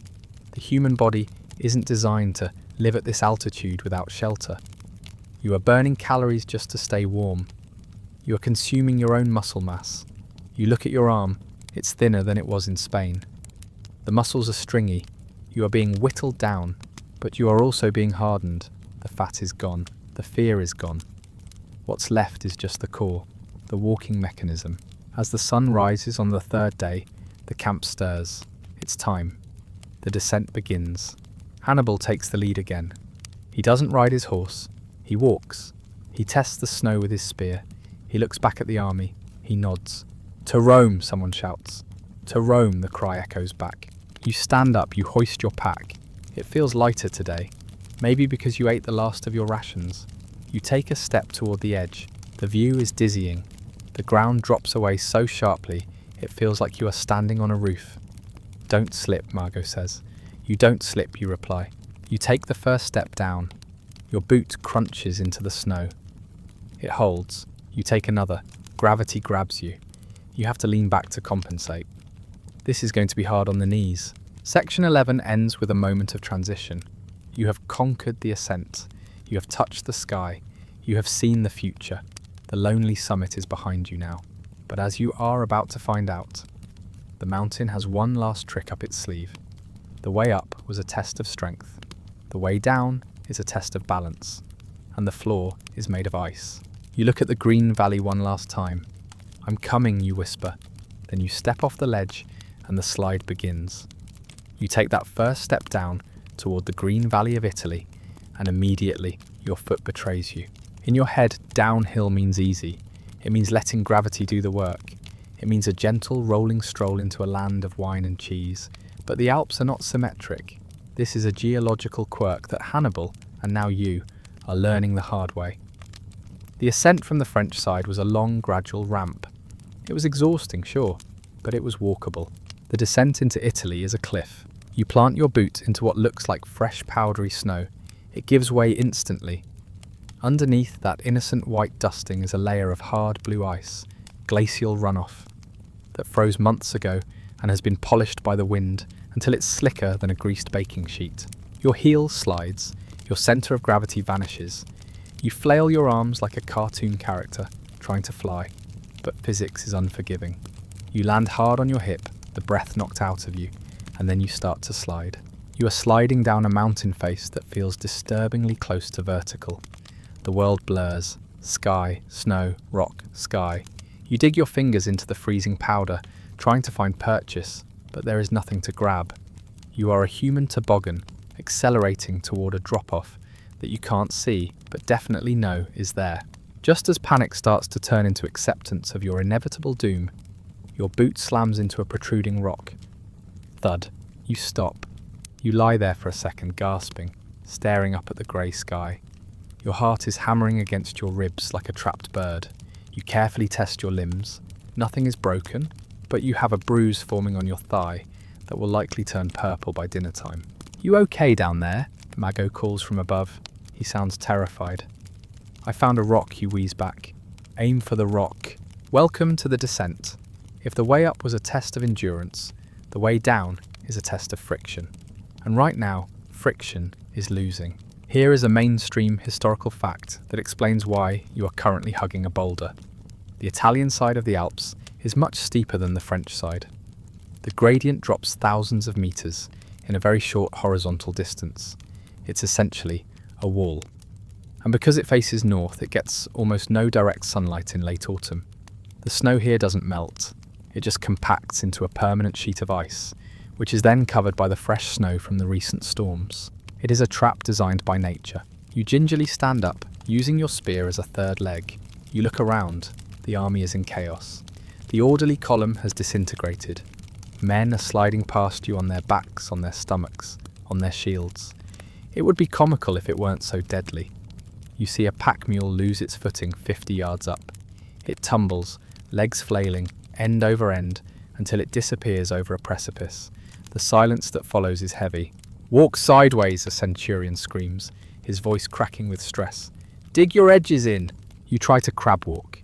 You turn your body perpendicular to the slope and kick the edge of your boot into the crust. Kick, step.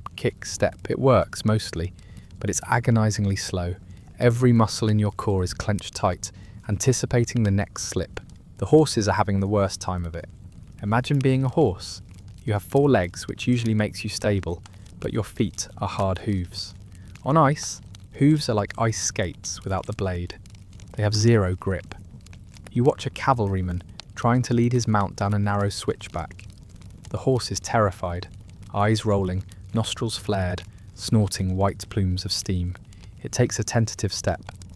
The hoof punches through the top layer of snow and hits the ice below. The leg shoots out. The horse panics. It tries to scramble, but that just makes it worse. It thrashes, breaking the crust, getting bogged down in the deep drift, while its hooves scrabble uselessly on the buried ice. The rider is shouting, trying to calm the beast, but you can see the despair in his face. If the horse breaks a leg, it's over. You don't leave a lame horse in the mountains, you eat it. And right now, nobody has the time to butcher a carcass. Scholars often debate exactly how much of the army was lost on the descent versus the ascent. Polybius, one of our main sources, is quite specific about this part. He describes the surface as treacherous. He notes that men who slipped would try to use their hands or knees to get up, but in doing so, they would just slide faster. Like a chaotic game of bowling where the soldiers are the pins and the ball is gravity. You look at Bodostor. He has tied strips of coarse wool around his boots to create more friction. It's a smart move. "My grandmother taught me this," he grunts, inching past you. "She used to walk on wet clay." Your grandmother is a genius, you say, making a mental note to tear up your spare tunic later. The path, if you can call it that, zigzags down the face of the gorge. It's narrow, barely wide enough for 2 men to walk abreast, and certainly not designed for elephants. Speaking of the elephants, let's check in on the heavy division. They are stalled. The elephants, in their infinite wisdom, have taken one look at the ice slide and said absolutely not. They are huddled at the top of a switchback, refusing to move. Their handlers are pleading, cajoling, offering treats, but the matriarch just shakes her head. She knows physics. She knows that 6 tons of elephant plus 0 friction equals a catastrophe. Hannibal has to intervene. He orders the snow to be cleared. Can you imagine the scale of that order? Clear the snow from a mountain. You're pulled off the line and handed a shovel, or a flat rock, or a shield. "Dig," the officer says. So you dig. You scrape away the treacherous top layer of fresh snow to expose the hard ice below, and then you hack at the ice to create grooves, steps for the elephants. It is back-breaking work. You are sweating inside your furs, but your face is freezing. The wind whips the ice chips into your eyes. Chop, scrape, chop, scrape. You are building a staircase for monsters. After hours of work, the path is rough enough for the beasts to attempt it. They move with agonizing slowness, testing each step with their trunks before committing their weight. You hold your breath as the biggest bull places his foot on the ice. It holds. He takes another step. You let out a sigh of relief. If an elephant falls here, it will take out everyone below it like a bowling ball clearing a lane. As the day wears on, the light begins to fade. The sun drops behind the peaks, plunging the descent into a deep blue twilight. The temperature plummets instantly. You have to keep moving. Stopping on a 45-degree slope in the dark is a recipe for freezing to death or sliding off in your sleep. We need to reach the tree line, Bao, Mago says, his teeth chattering. We need wood. The tree line seems miles below. You can see it, a dark smudge of pine forest. But getting there feels impossible. You resort to a method of travel that is undignified but effective, the controlled slide. You sit on your shield, or just your heavy cloak, hold your spear across your lap as a brake, and push off. Whoosh. You glide down the snow. It's terrifying and exhilarating. You steer with your heels. You brake by digging the spear shaft into the snow. For a brief moment, you're a child again, sledding on a hill. But then, you remember that the hill is deadly, and if you miss a turn, you fly into a ravine. You see other soldiers doing the same. It looks like a bizarre Winter Olympics event, the Alpine Shield Luge. A quirk of this particular descent is the sound.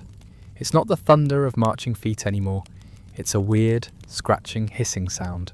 Thousands of men sliding, scraping and scrabbling on ice. Scritch, scratch, thud, and the occasional scream when someone loses control. You finally hit a patch of level ground, a small plateau about halfway down. It's crowded with shivering men. Camp here, the word comes down. You collapse. You don't even try to set up a tent. You just find a rock that blocks the wind and curl up. You are hungry. The rations are gone. You are eating snow again to hydrate. It tastes like dirt, you complain. It's minerals, Bodostor says, ever the optimist. Good for the bones. You look up at where you came from. The summit is a jagged silhouette against the stars. It looks impossibly high. You can't believe you were up there just this morning. You look down. The valley is closer now. You can see the lights of fires, not your fires. Are they Roman fires? Or local tribes? Or just the hallucinations coming back? There is a fringe theory that Hannibal actually used vinegar to melt the rocks on the descent. But that's a story for a later section. Right now, the immediate problem isn't rocks, it's the sheer steepness.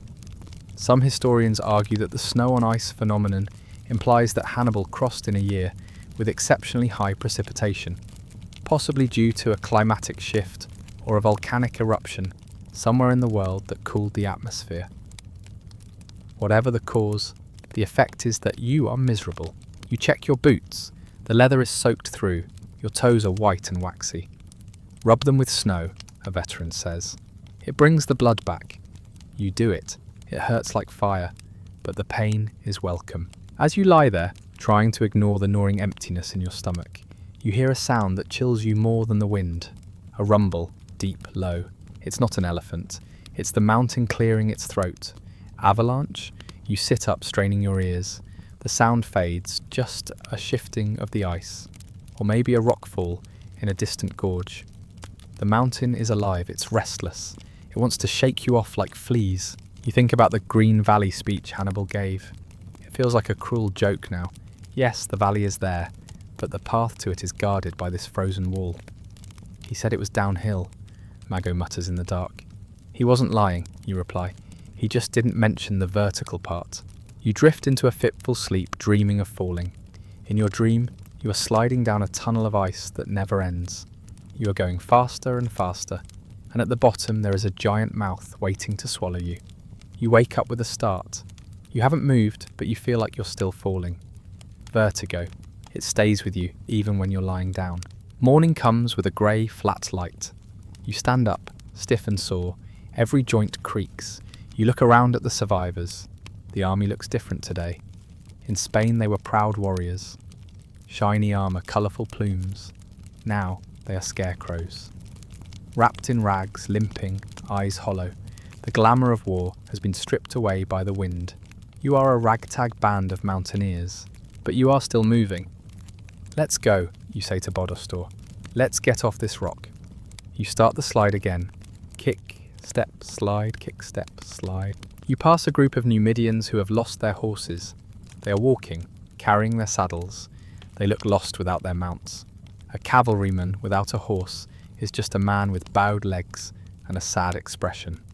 You offer one of them a hand over a rough patch. He nods, gripping your arm. His hand is like ice. Italy better be worth it, he whispers. The descent continues. The air gets slightly thicker. You can breathe a little easier. The headache behind your eyes starts to fade, but the danger doesn't.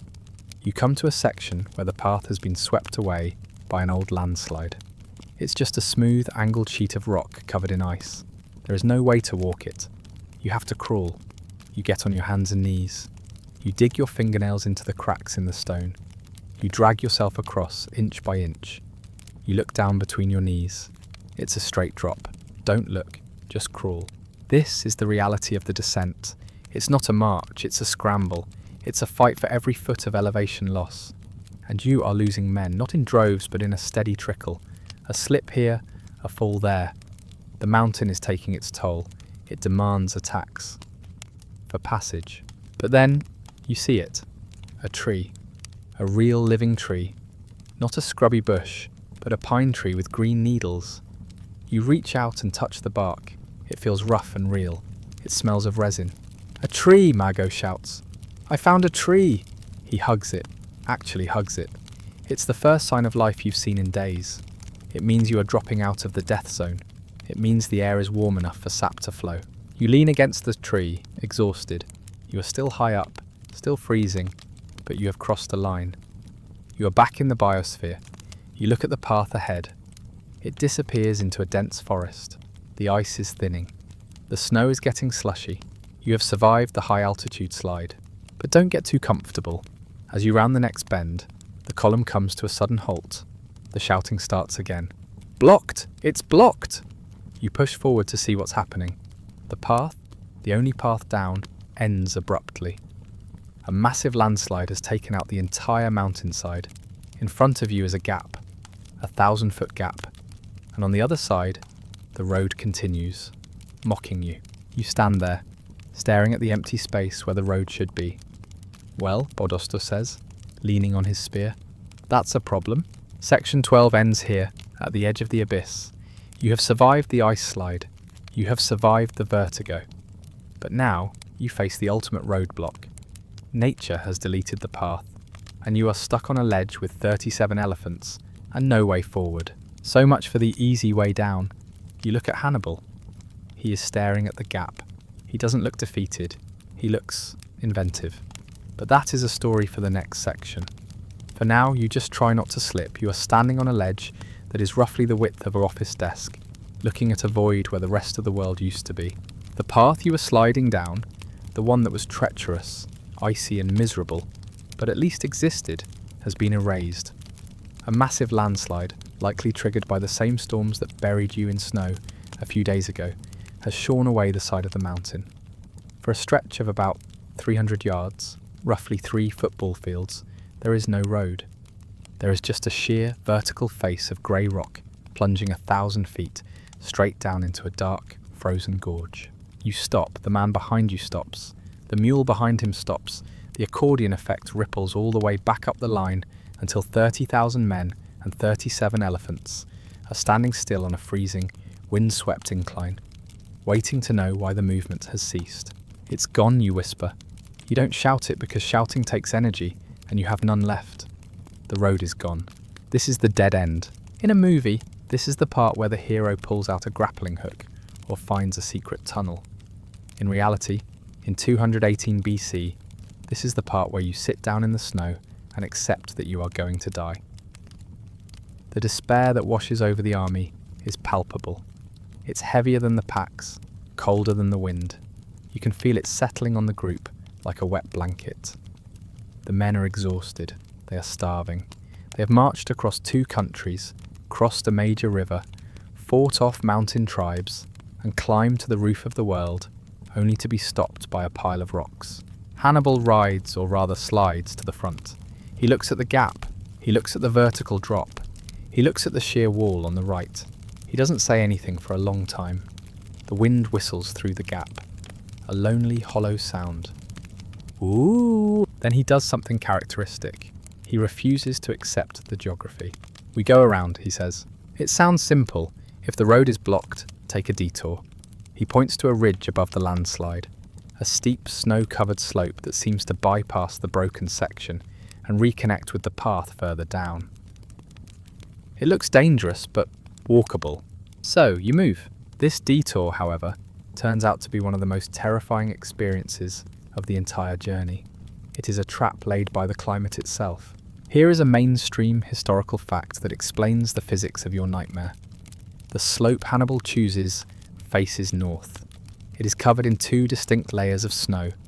The bottom layer is old snow from last winter, hard, compacted and polished into a sheet of ice that is as slick as glass. The top layer is the fresh, soft powder from the recent storm. To the naked eye, it looks like a soft, white blanket. To your foot, it is a deception. You step onto the slope. The fresh snow holds your weight for a fraction of a second. Then your boot punches through. Beneath it, you find no traction, only the frictionless surface of the old ice. Crunch, slip. You slide, you fall forward, burying your hands in the snow to stop yourself. But your hands just slide too. You are now sliding down a convex slope that ends in a precipice. You dig your elbows in, you kick your toes. You manage to stop yourself by snagging your foot on a buried rock. You look around, you aren't the only one. The entire vanguard is struggling. Men are crawling on hands and knees. Those who try to stand up break through the crust and go careening down the slope. You watch a pack animal, a sturdy mule loaded with tent poles, step onto the patch, its small hooves punch through the snow and skate on the ice. It panics, it thrashes, and then gravity takes over. It slides faster and faster, tumbling silently over the edge of the ravine. But the worst part is the horses, the cavalry horses, terrified and heavy, punch through the top layer with their hooves. But unlike the men who can scramble, the horses sink deep. The hard crust of the old ice traps their legs like fetters. They are bogged down, belly deep in the snow, unable to move, kicking helplessly against the ice below. It's a scene of chaotic paralysis. The detour is not a path, it is a frozen quicksand. Hannibal, who is struggling just as much as you are, realizes the mistake quickly. He calls the retreat. Back, he shouts. Back to the path. Crawling back is harder than sliding down. You have to drag yourself up the slope, inch by inch, using your spear as an ice axe. By the time you reach the safety of the original ledge, you are soaked, shivering, and completely demoralized. The detour has failed. The gap is still there. The abyss is still waiting. We are back at square one. Night is falling. The temperature is dropping to levels that make your teeth ache. We camp here, the order comes down. Here, you ask, looking at the narrow sloped ledge covered in snow. There is no here. Make a here, the centurion replies. So, you dig. Again, you use your shield to clear away the snow on the ridge. You are looking for bare rock, anything dry to lie on. There is no wood for fires. You are camping on a shelf of rock, exposed to the wind, hovering over 1,000-foot drop. You huddle with Bodostor and Margot. You are so close together you are practically one organism. I'm hungry, Margot whispers. Don't think about it, you say. I'm thinking about my boots, he says. The leather looks chewy. This is not a joke. History records that at this point the army was so desperate that men began to boil their shoes, their belts, and the leather straps of their shields to make a gelatinous, inedible soup. Anything to fill the void in their stomachs. You look at your own boots, they are cracked and worn. You decide against eating them. You need them to walk, if you ever walk again. The next morning, the sun rises on a grim scene. The army is trapped, the horses are starving, the elephants are literally wasting away before your eyes. They are tropical animals standing on a glacier. Their skin is grey and slack, they are leaning against the canyon walls, too weak to trumpet. Hannibal inspects the landslide again. He realizes there is only one option left. If you can't go around the mountain, and you can't go over the mountain, you have to go through the mountain. He decides to build a road. This is the quirky tidbit of the section. We often think of ancient warfare as fighting men with swords, but a huge part of it was fighting geology with picks. Hannibal turns his army into a construction crew. He orders the Numidians, the light cavalry from the deserts of Africa, to start the work. It's an ironic twist. Men born in the sand are now the master engineers of the ice. You are handed a tool. It's a heavy iron pickaxe. Clear the rock, the engineer says. We need a path wide enough for an elephant. An elephant, you ask, looking at the sheer cliff face. That's 12 feet wide. Then you better start digging. The work is brutal. You are chipping away at solid granite and limestone. The rock is frozen, brittle. Every strike sends a shockwave up your arms. Clang, clang, clang, the sound echoes through the gorge. It's the rhythm of desperation. You work in shifts, 1 hour on, 1 hour off. When you aren't working, you're huddling in the snow, trying to regain the feeling in your hands. The plan is to cut a terrace into the cliff face. You have to remove thousands of tons of rock and dump it into the valley below. You watch a Numidian swinging his pick. He is small, wiry, and seemingly tireless. He sings a low, rhythmic chant as he works. It helps. It gives you a tempo. Swing, hit, breathe, swing, hit, breathe. Historians still argue about the exact nature of this landslide. Was it a single massive boulder blocking the way, or a section of the path that had crumbled away entirely? Polybius describes a precipice of about 1.5 stades, roughly 300 metres, that was impassable. He says the path was too narrow for the pack animals and elephants to pass. The White Rock debate we mentioned earlier resurfaces here. Some scholars think this specific blockage happened at the gorge of the Gill, where the limestone cliffs are particularly prone to landslides. Standing here, chipping at the stone, you don't care about the name of the gorge, you just hate it. You hate every inch of it. By the end of the first day, you have made progress. A narrow track, barely a goat path, has been cleared. It's enough for the horses and the mules. Hannibal orders the cavalry to cross. You watch them go. It's a terrifying procession. The horses are blindfolded to keep them from panicking at the drop. Men lead them by the bridle, walking on the very edge of the abyss, whispering soothing words. One by one, the horses scramble across the makeshift path. They reach the lower ground, where the snow has melted enough to reveal some scrubby grass. They made it, Mago says, watching the last horse disappear around the bend. Good for them, Bodostor grunts.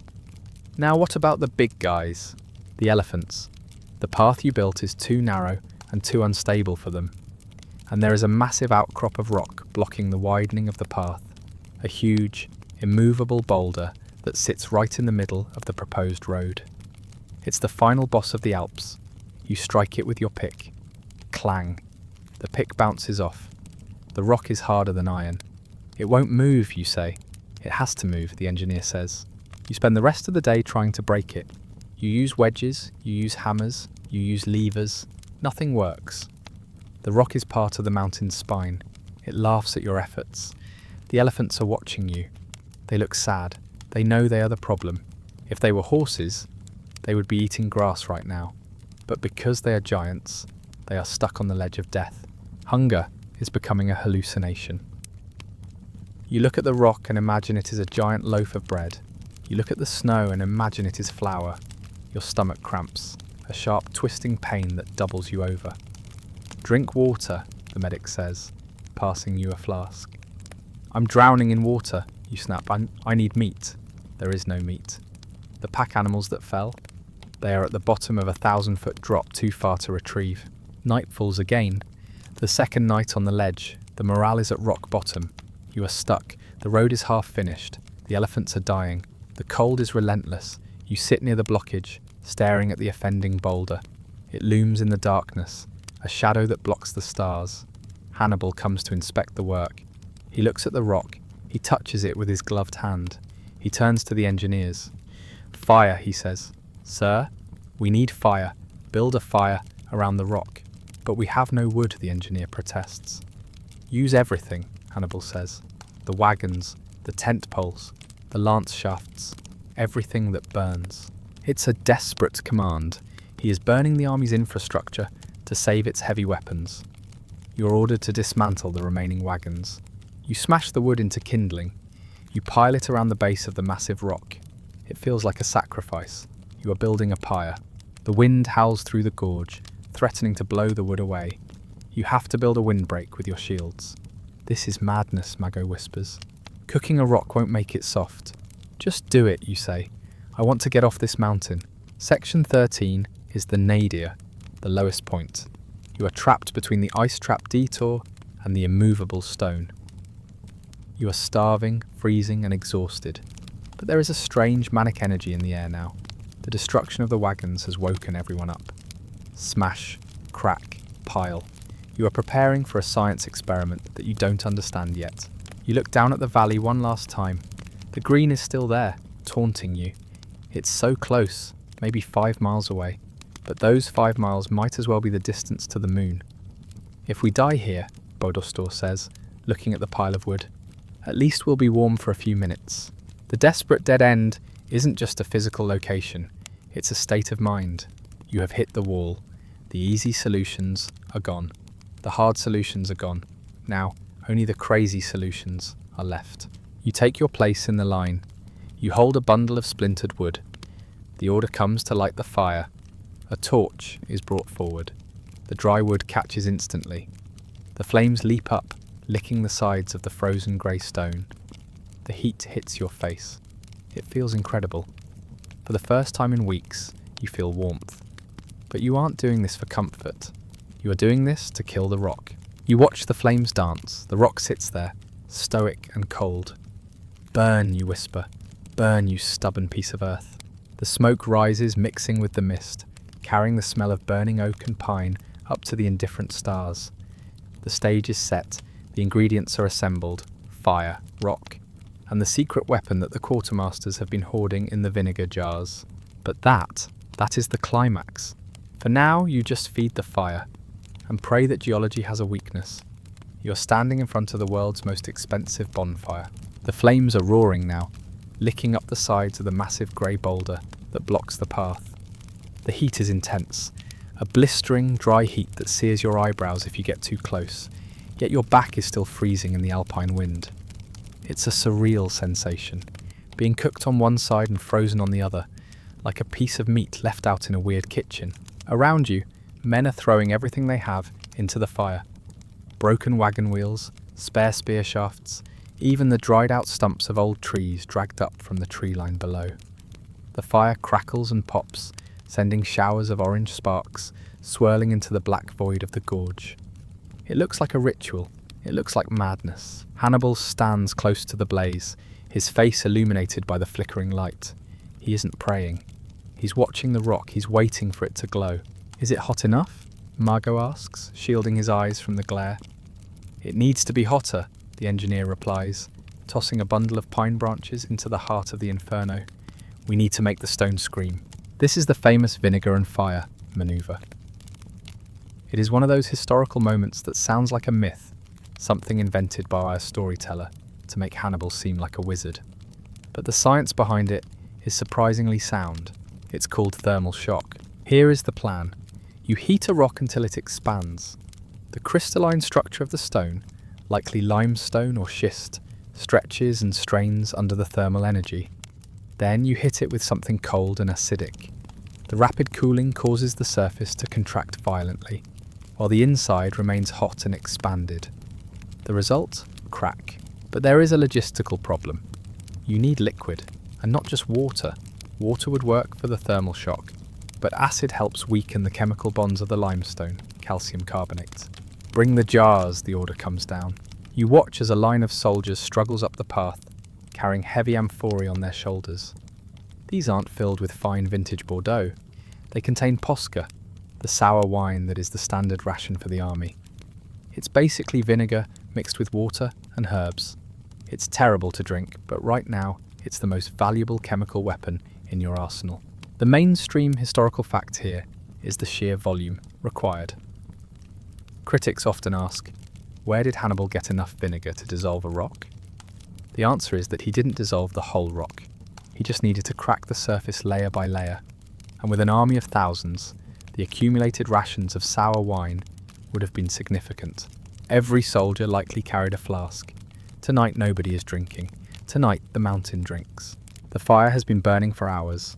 The rock is glowing a dull, angry red in spots. The air smells of wood smoke and ozone. Now the engineer shouts, "Pour." You grab a heavy clay jar. It's warm from being near the fire. You step forward, flinching against the heat. You and 50 other men uncork the vessels simultaneously. You splash the sour liquid onto the superheated stone. Hiss.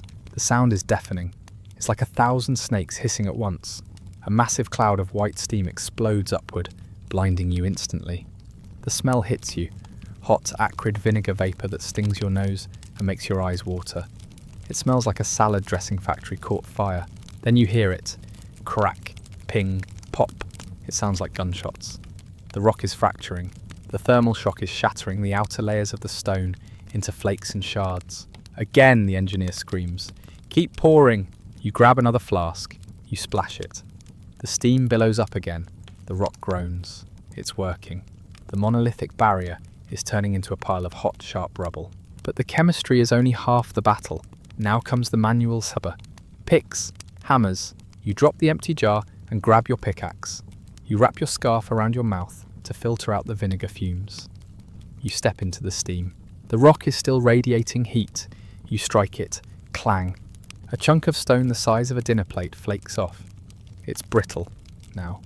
The fire and the acid have done their job. You aren't fighting solid granite anymore. You are fighting compromised stone. Dig, you shout to the man next to you. It's breaking. For the next 6 hours, you are a machine. You hack at the hot rock. You shovel the debris over the edge of the cliff. You watch it tumble into the darkness, glowing faintly as it falls. It is exhausting, dangerous work. Splinters of stone fly into your face.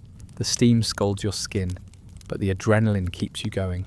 The boulder is shrinking. Inch by inch, you're eating the mountain. The elephants are watching from the back.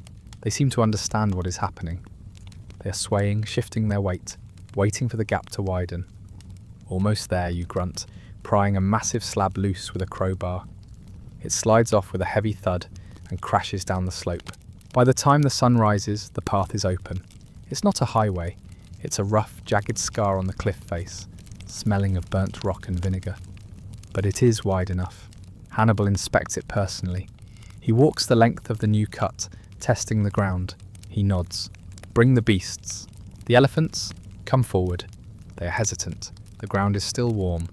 They sniff the acrid air with their trunks. But they trust the mahouts. The first elephant, the matriarch, steps onto the new path. She places her foot carefully. It holds. She walks through the gap where the boulder used to be. A cheer goes up from the men. A ragged horse cheer, but it's full of genuine emotion. We did it, Mago whispers, leaning on his pickaxe. We cooked the mountain. The rest of the elephants follow. It's a slow parade of grey ghosts. They look terrible, emaciated, ribs showing, skin hanging loose, but they are moving, and they are moving down. With the obstacle cleared, the descent accelerates. The army pours through the gap like water from a broken dam. The path below the landslide is steep but clear. The snow begins to thin out. You notice the change in the air first. It's getting thicker, richer. You can take a full breath without your lungs burning. Then you see the vegetation, real vegetation. Not just scrubby lichens, but grass. Green, tufty alpine grass poking through the melting snow. The horses see it too. They lower their heads, snatching mouthfuls of the meagre greens as they walk. They are starving. The sight of them eating makes your own stomach rumble violently. Is it edible for humans? You ask Bodostor. Grass? No, he says. But the roots, maybe. You keep descending. The tree line appears. Real trees. Tall, dark firs and larches. You walk into the forest. The wind stops. The silence of the high peaks is replaced by the soft rustle of branches. It feels like entering a sanctuary. The ground is soft here. Pine needles cushion your steps. You touch the bark of a tree. It's rough and sticky with resin. It feels like life. Camp that night is a different world. There is wood, so much wood. Huge fires are built, real fires, not just meagre twigs huddled against a rock. You sit by a blazing log, holding your hands out to the warmth. Your fingers are swollen and cracked, but the blood is flowing again. There is still no food, the grass is for the horses, but the warmth is a meal in itself. You melt snow in a pot, but this time you boil it properly. You add some pine needles for flavour. It's basically hot water tea, but it feels civilised. A quirky tidbit about this stage of the journey. The Vinegar Road became a legend instantly. The soldiers talked about it for years. Remember the rock we drank? Became a grim joke. But there is a scientific debate about whether they used vinegar or just water. Some geologists argue that fire and water alone would have been sufficient to crack the limestone. The vinegar might have been an embellishment by later historians to make Hannibal seem more clever. But sitting there, smelling the faint, lingering scent of sour wine on your tunic, you believe the vinegar story. It smells like victory. The next day, the snow disappears completely. You walk out of the winter and into a late autumn landscape. The ground is muddy, brown and wet. You see a stream. It's liquid water, not ice. You kneel down and drink. It's cold and sweet. You splash it on your face. You wash the soot and vinegar from your skin. You look at your reflection in the water. You look like a wild man. Gaunt cheeks, hollow eyes, a beard matted with dirt. But you are alive. We are now in the territory of the Taurini, a tribe living at the foot of the Alps, near modern-day Turin. These are the locals Hannibal promised would be friendly. Well, friendly is a strong word. They are wary, but they aren't throwing rocks at you. The scouts report a village ahead. A village means food. The army quickens its pace. The exhaustion is still there, but the desperation has lifted. You are no longer fighting the elements. You are just tired. You march out of the narrow valley, and the world opens up. The Po Valley. It stretches out before you, vast and flat. After weeks of being hemmed in by vertical walls, the horizon looks impossibly wide. It makes you dizzy. The sky is blue. The sun is warm. You can see cultivated fields. You can see smoke rising from chimneys. Civilization, Margot breathes. Look at it. You have done it. You have crossed the Alps. You look back at the mountains. From down here, they look beautiful again. Majestic white peaks piercing the sky.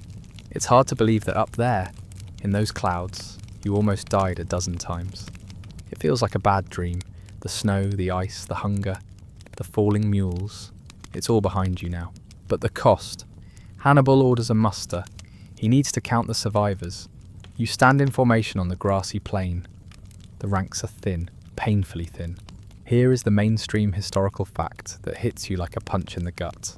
Hannibal started in Spain with roughly 90,000 infantry and 12,000 cavalry. By the time he reached the Rhone, he had about 38,000 infantry and 8,000 cavalry. Now, standing in Italy, Polybius gives us the numbers, engraved on a column by Hannibal himself later. 12,000 African infantry, 8,000 Spanish infantry, 6,000 cavalry. That's it, 26,000 men. He lost nearly half his army in the crossing. The mountains took more lives than any Roman legion could ever hope to. You look at the empty spaces in the line. Where is the guy who shared your fire in Gaul? Gone. Where is the mule driver who sang songs? Gone. Where are the elephants? Wait, the elephants made it. Amazingly, most of the elephants survived the crossing. They are skinny, weak, and look thoroughly traumatized. But they are here. The Vinegar Road saved them. Surus, the one with the broken tusk, is grazing on a patch of clover. He looks happy. You feel a profound sense of loss, but also a strange, hardened pride. You are one of the 26,000. You are the elite of the elite. You have survived the impossible. You look at Hannibal. He is riding down the line. He doesn't look triumphant. He looks grim. He knows the cost, but he also knows that he has achieved the strategic surprise of the century. The Romans think he is still in Spain, or maybe dead in the snow. They have no idea that he is standing in their backyard with a lean, mean, vinegar-smelling army. Rest, Hannibal orders. Eat, sleep. For 3 days we do nothing. Do nothing. It's the best order you've ever heard. You find a soft patch of grass, not rock, not ice. Grass, you lie down. The ground is firm and yielding. You close your eyes. The sun warms your face. You can hear the birds singing. Real birds. Section 14 was the breakthrough. You broke the rock. You broke the barrier. Now you just have to heal. You drift off to sleep, and for the first time in weeks, you don't dream of falling. You dream of nothing. Just the black, peaceful sleep of the survivor. You are in Italy. The war is about to begin, but for you, the hardest battle is already won. You are lying on your back, staring up at a sky that is a soft, hazy blue. It's not the sharp, piercing azure of the high peaks, nor the scorching, white-hot sky of Spain. It's a gentle, Italian blue. And the most important thing about your current situation, the ground beneath you is flat. Perfectly, wonderfully, boringly flat. You extend your legs, you wiggle your toes. For the first time in weeks, you don't have to brace yourself against gravity. You don't have to grip the earth with your heels to stop from sliding into an abyss. You are simply existing on a horizontal plane, and it feels like the greatest luxury in the world. Welcome to the Po Valley. Welcome to Italy. You have made it. The nightmare of the Alps is physically behind you, towering in the distance like a jagged white wall that separates the land of the living from the land of the dead. From down here, amidst the poplar trees and the tall grass, those mountains look majestic, almost romantic. But you know the truth. You know they are a graveyard. You sit up slowly. Your joints pop, a symphony of cracks and groans. You look at your hands. They are unrecognizable. The skin is cracked, blackened by frostbite and soot, and calloused from swinging a pickaxe at a burning rock. You look like a creature that crawled out of the underworld. And in a way, you did. The army is scattered across the plain near the modern city of Turin, or Taurussia, as the locals call it. It's less of a military encampment and more of a refugee centre. Men are sleeping everywhere. Not in neat rows of tents, but just wherever they fell. Under trees, on the riverbank, in the middle of a meadow.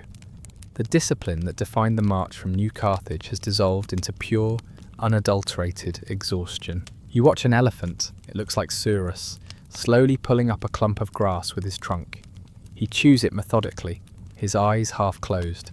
He looks thin. His ribs are showing through his grey skin like the hoops of a barrel. But he's alive. He survived the snow, the ice slide, and the starvation. He is an Italian elephant now. Here is a mainstream historical fact to ground us in this moment of relief. The army that arrived in Italy was a shadow of the one that left Spain. Hannibal later engraved the numbers on a column at Licinium, so we have a pretty good idea of the toll. He arrived with 12,000 African infantry, 8,000 Spanish infantry, and about 6,000 cavalry. That's 26,000 men. He left the Rhone with roughly 46,000. Do the math.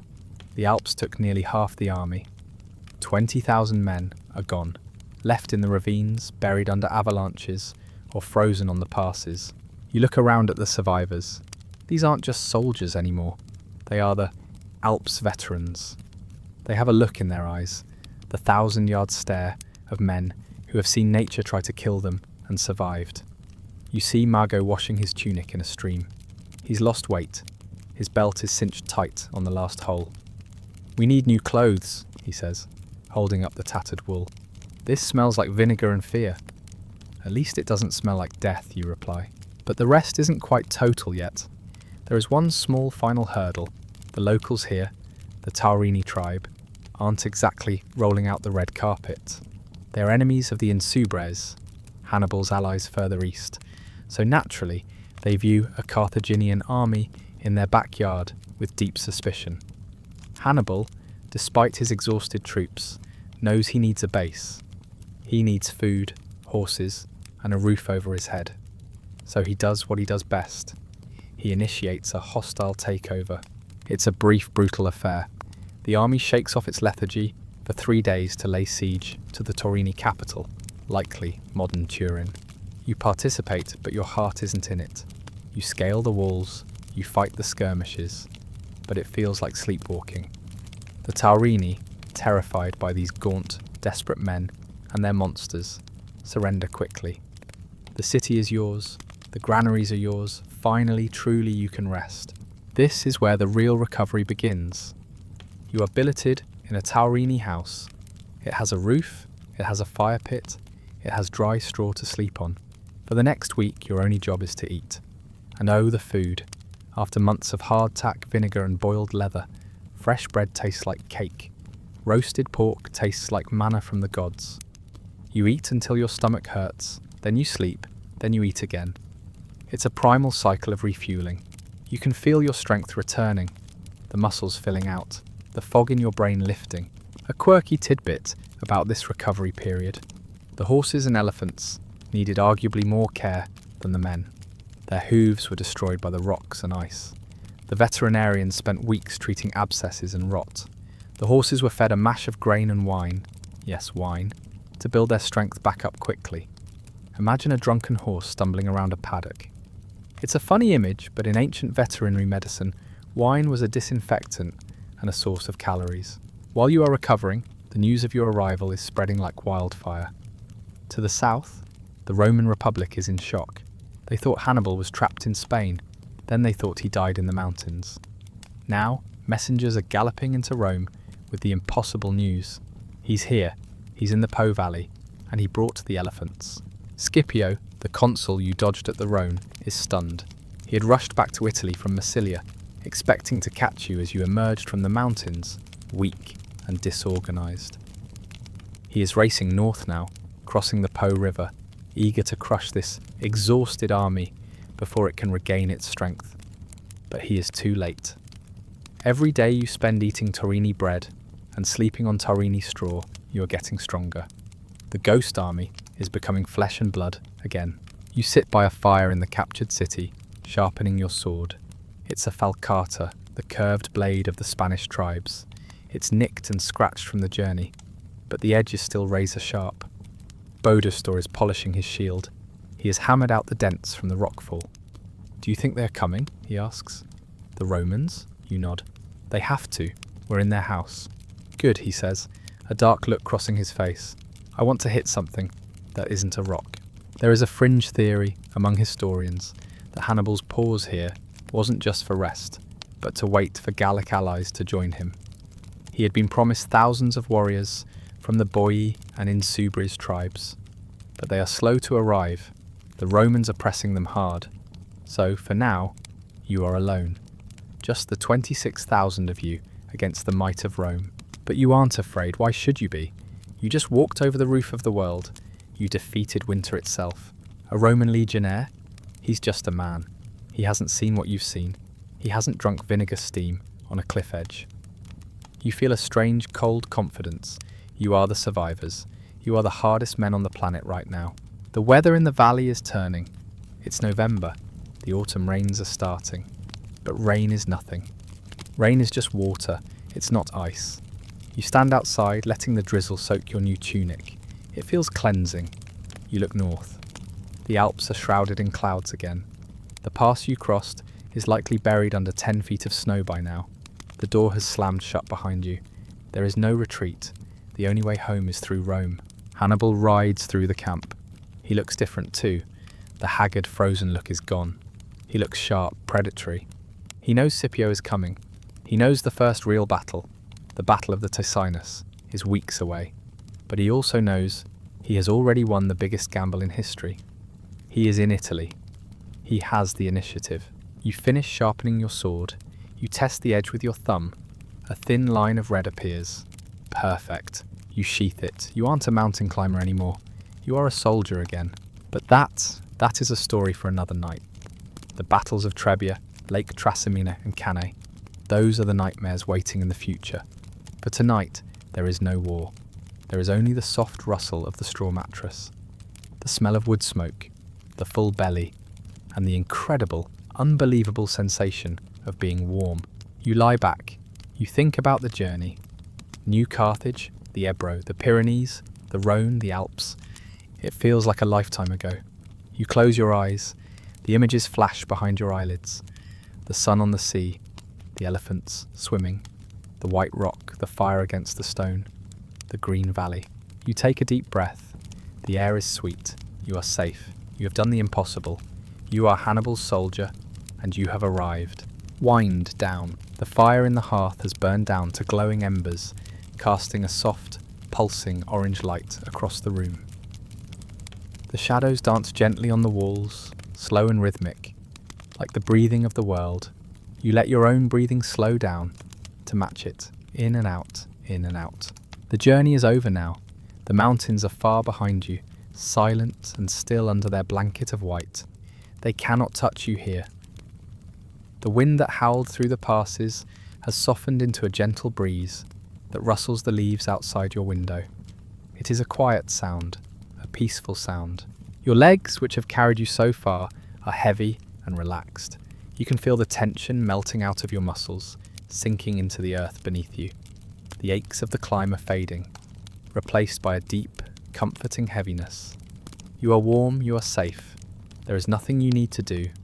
No more walking, no more climbing, no more fighting the cold.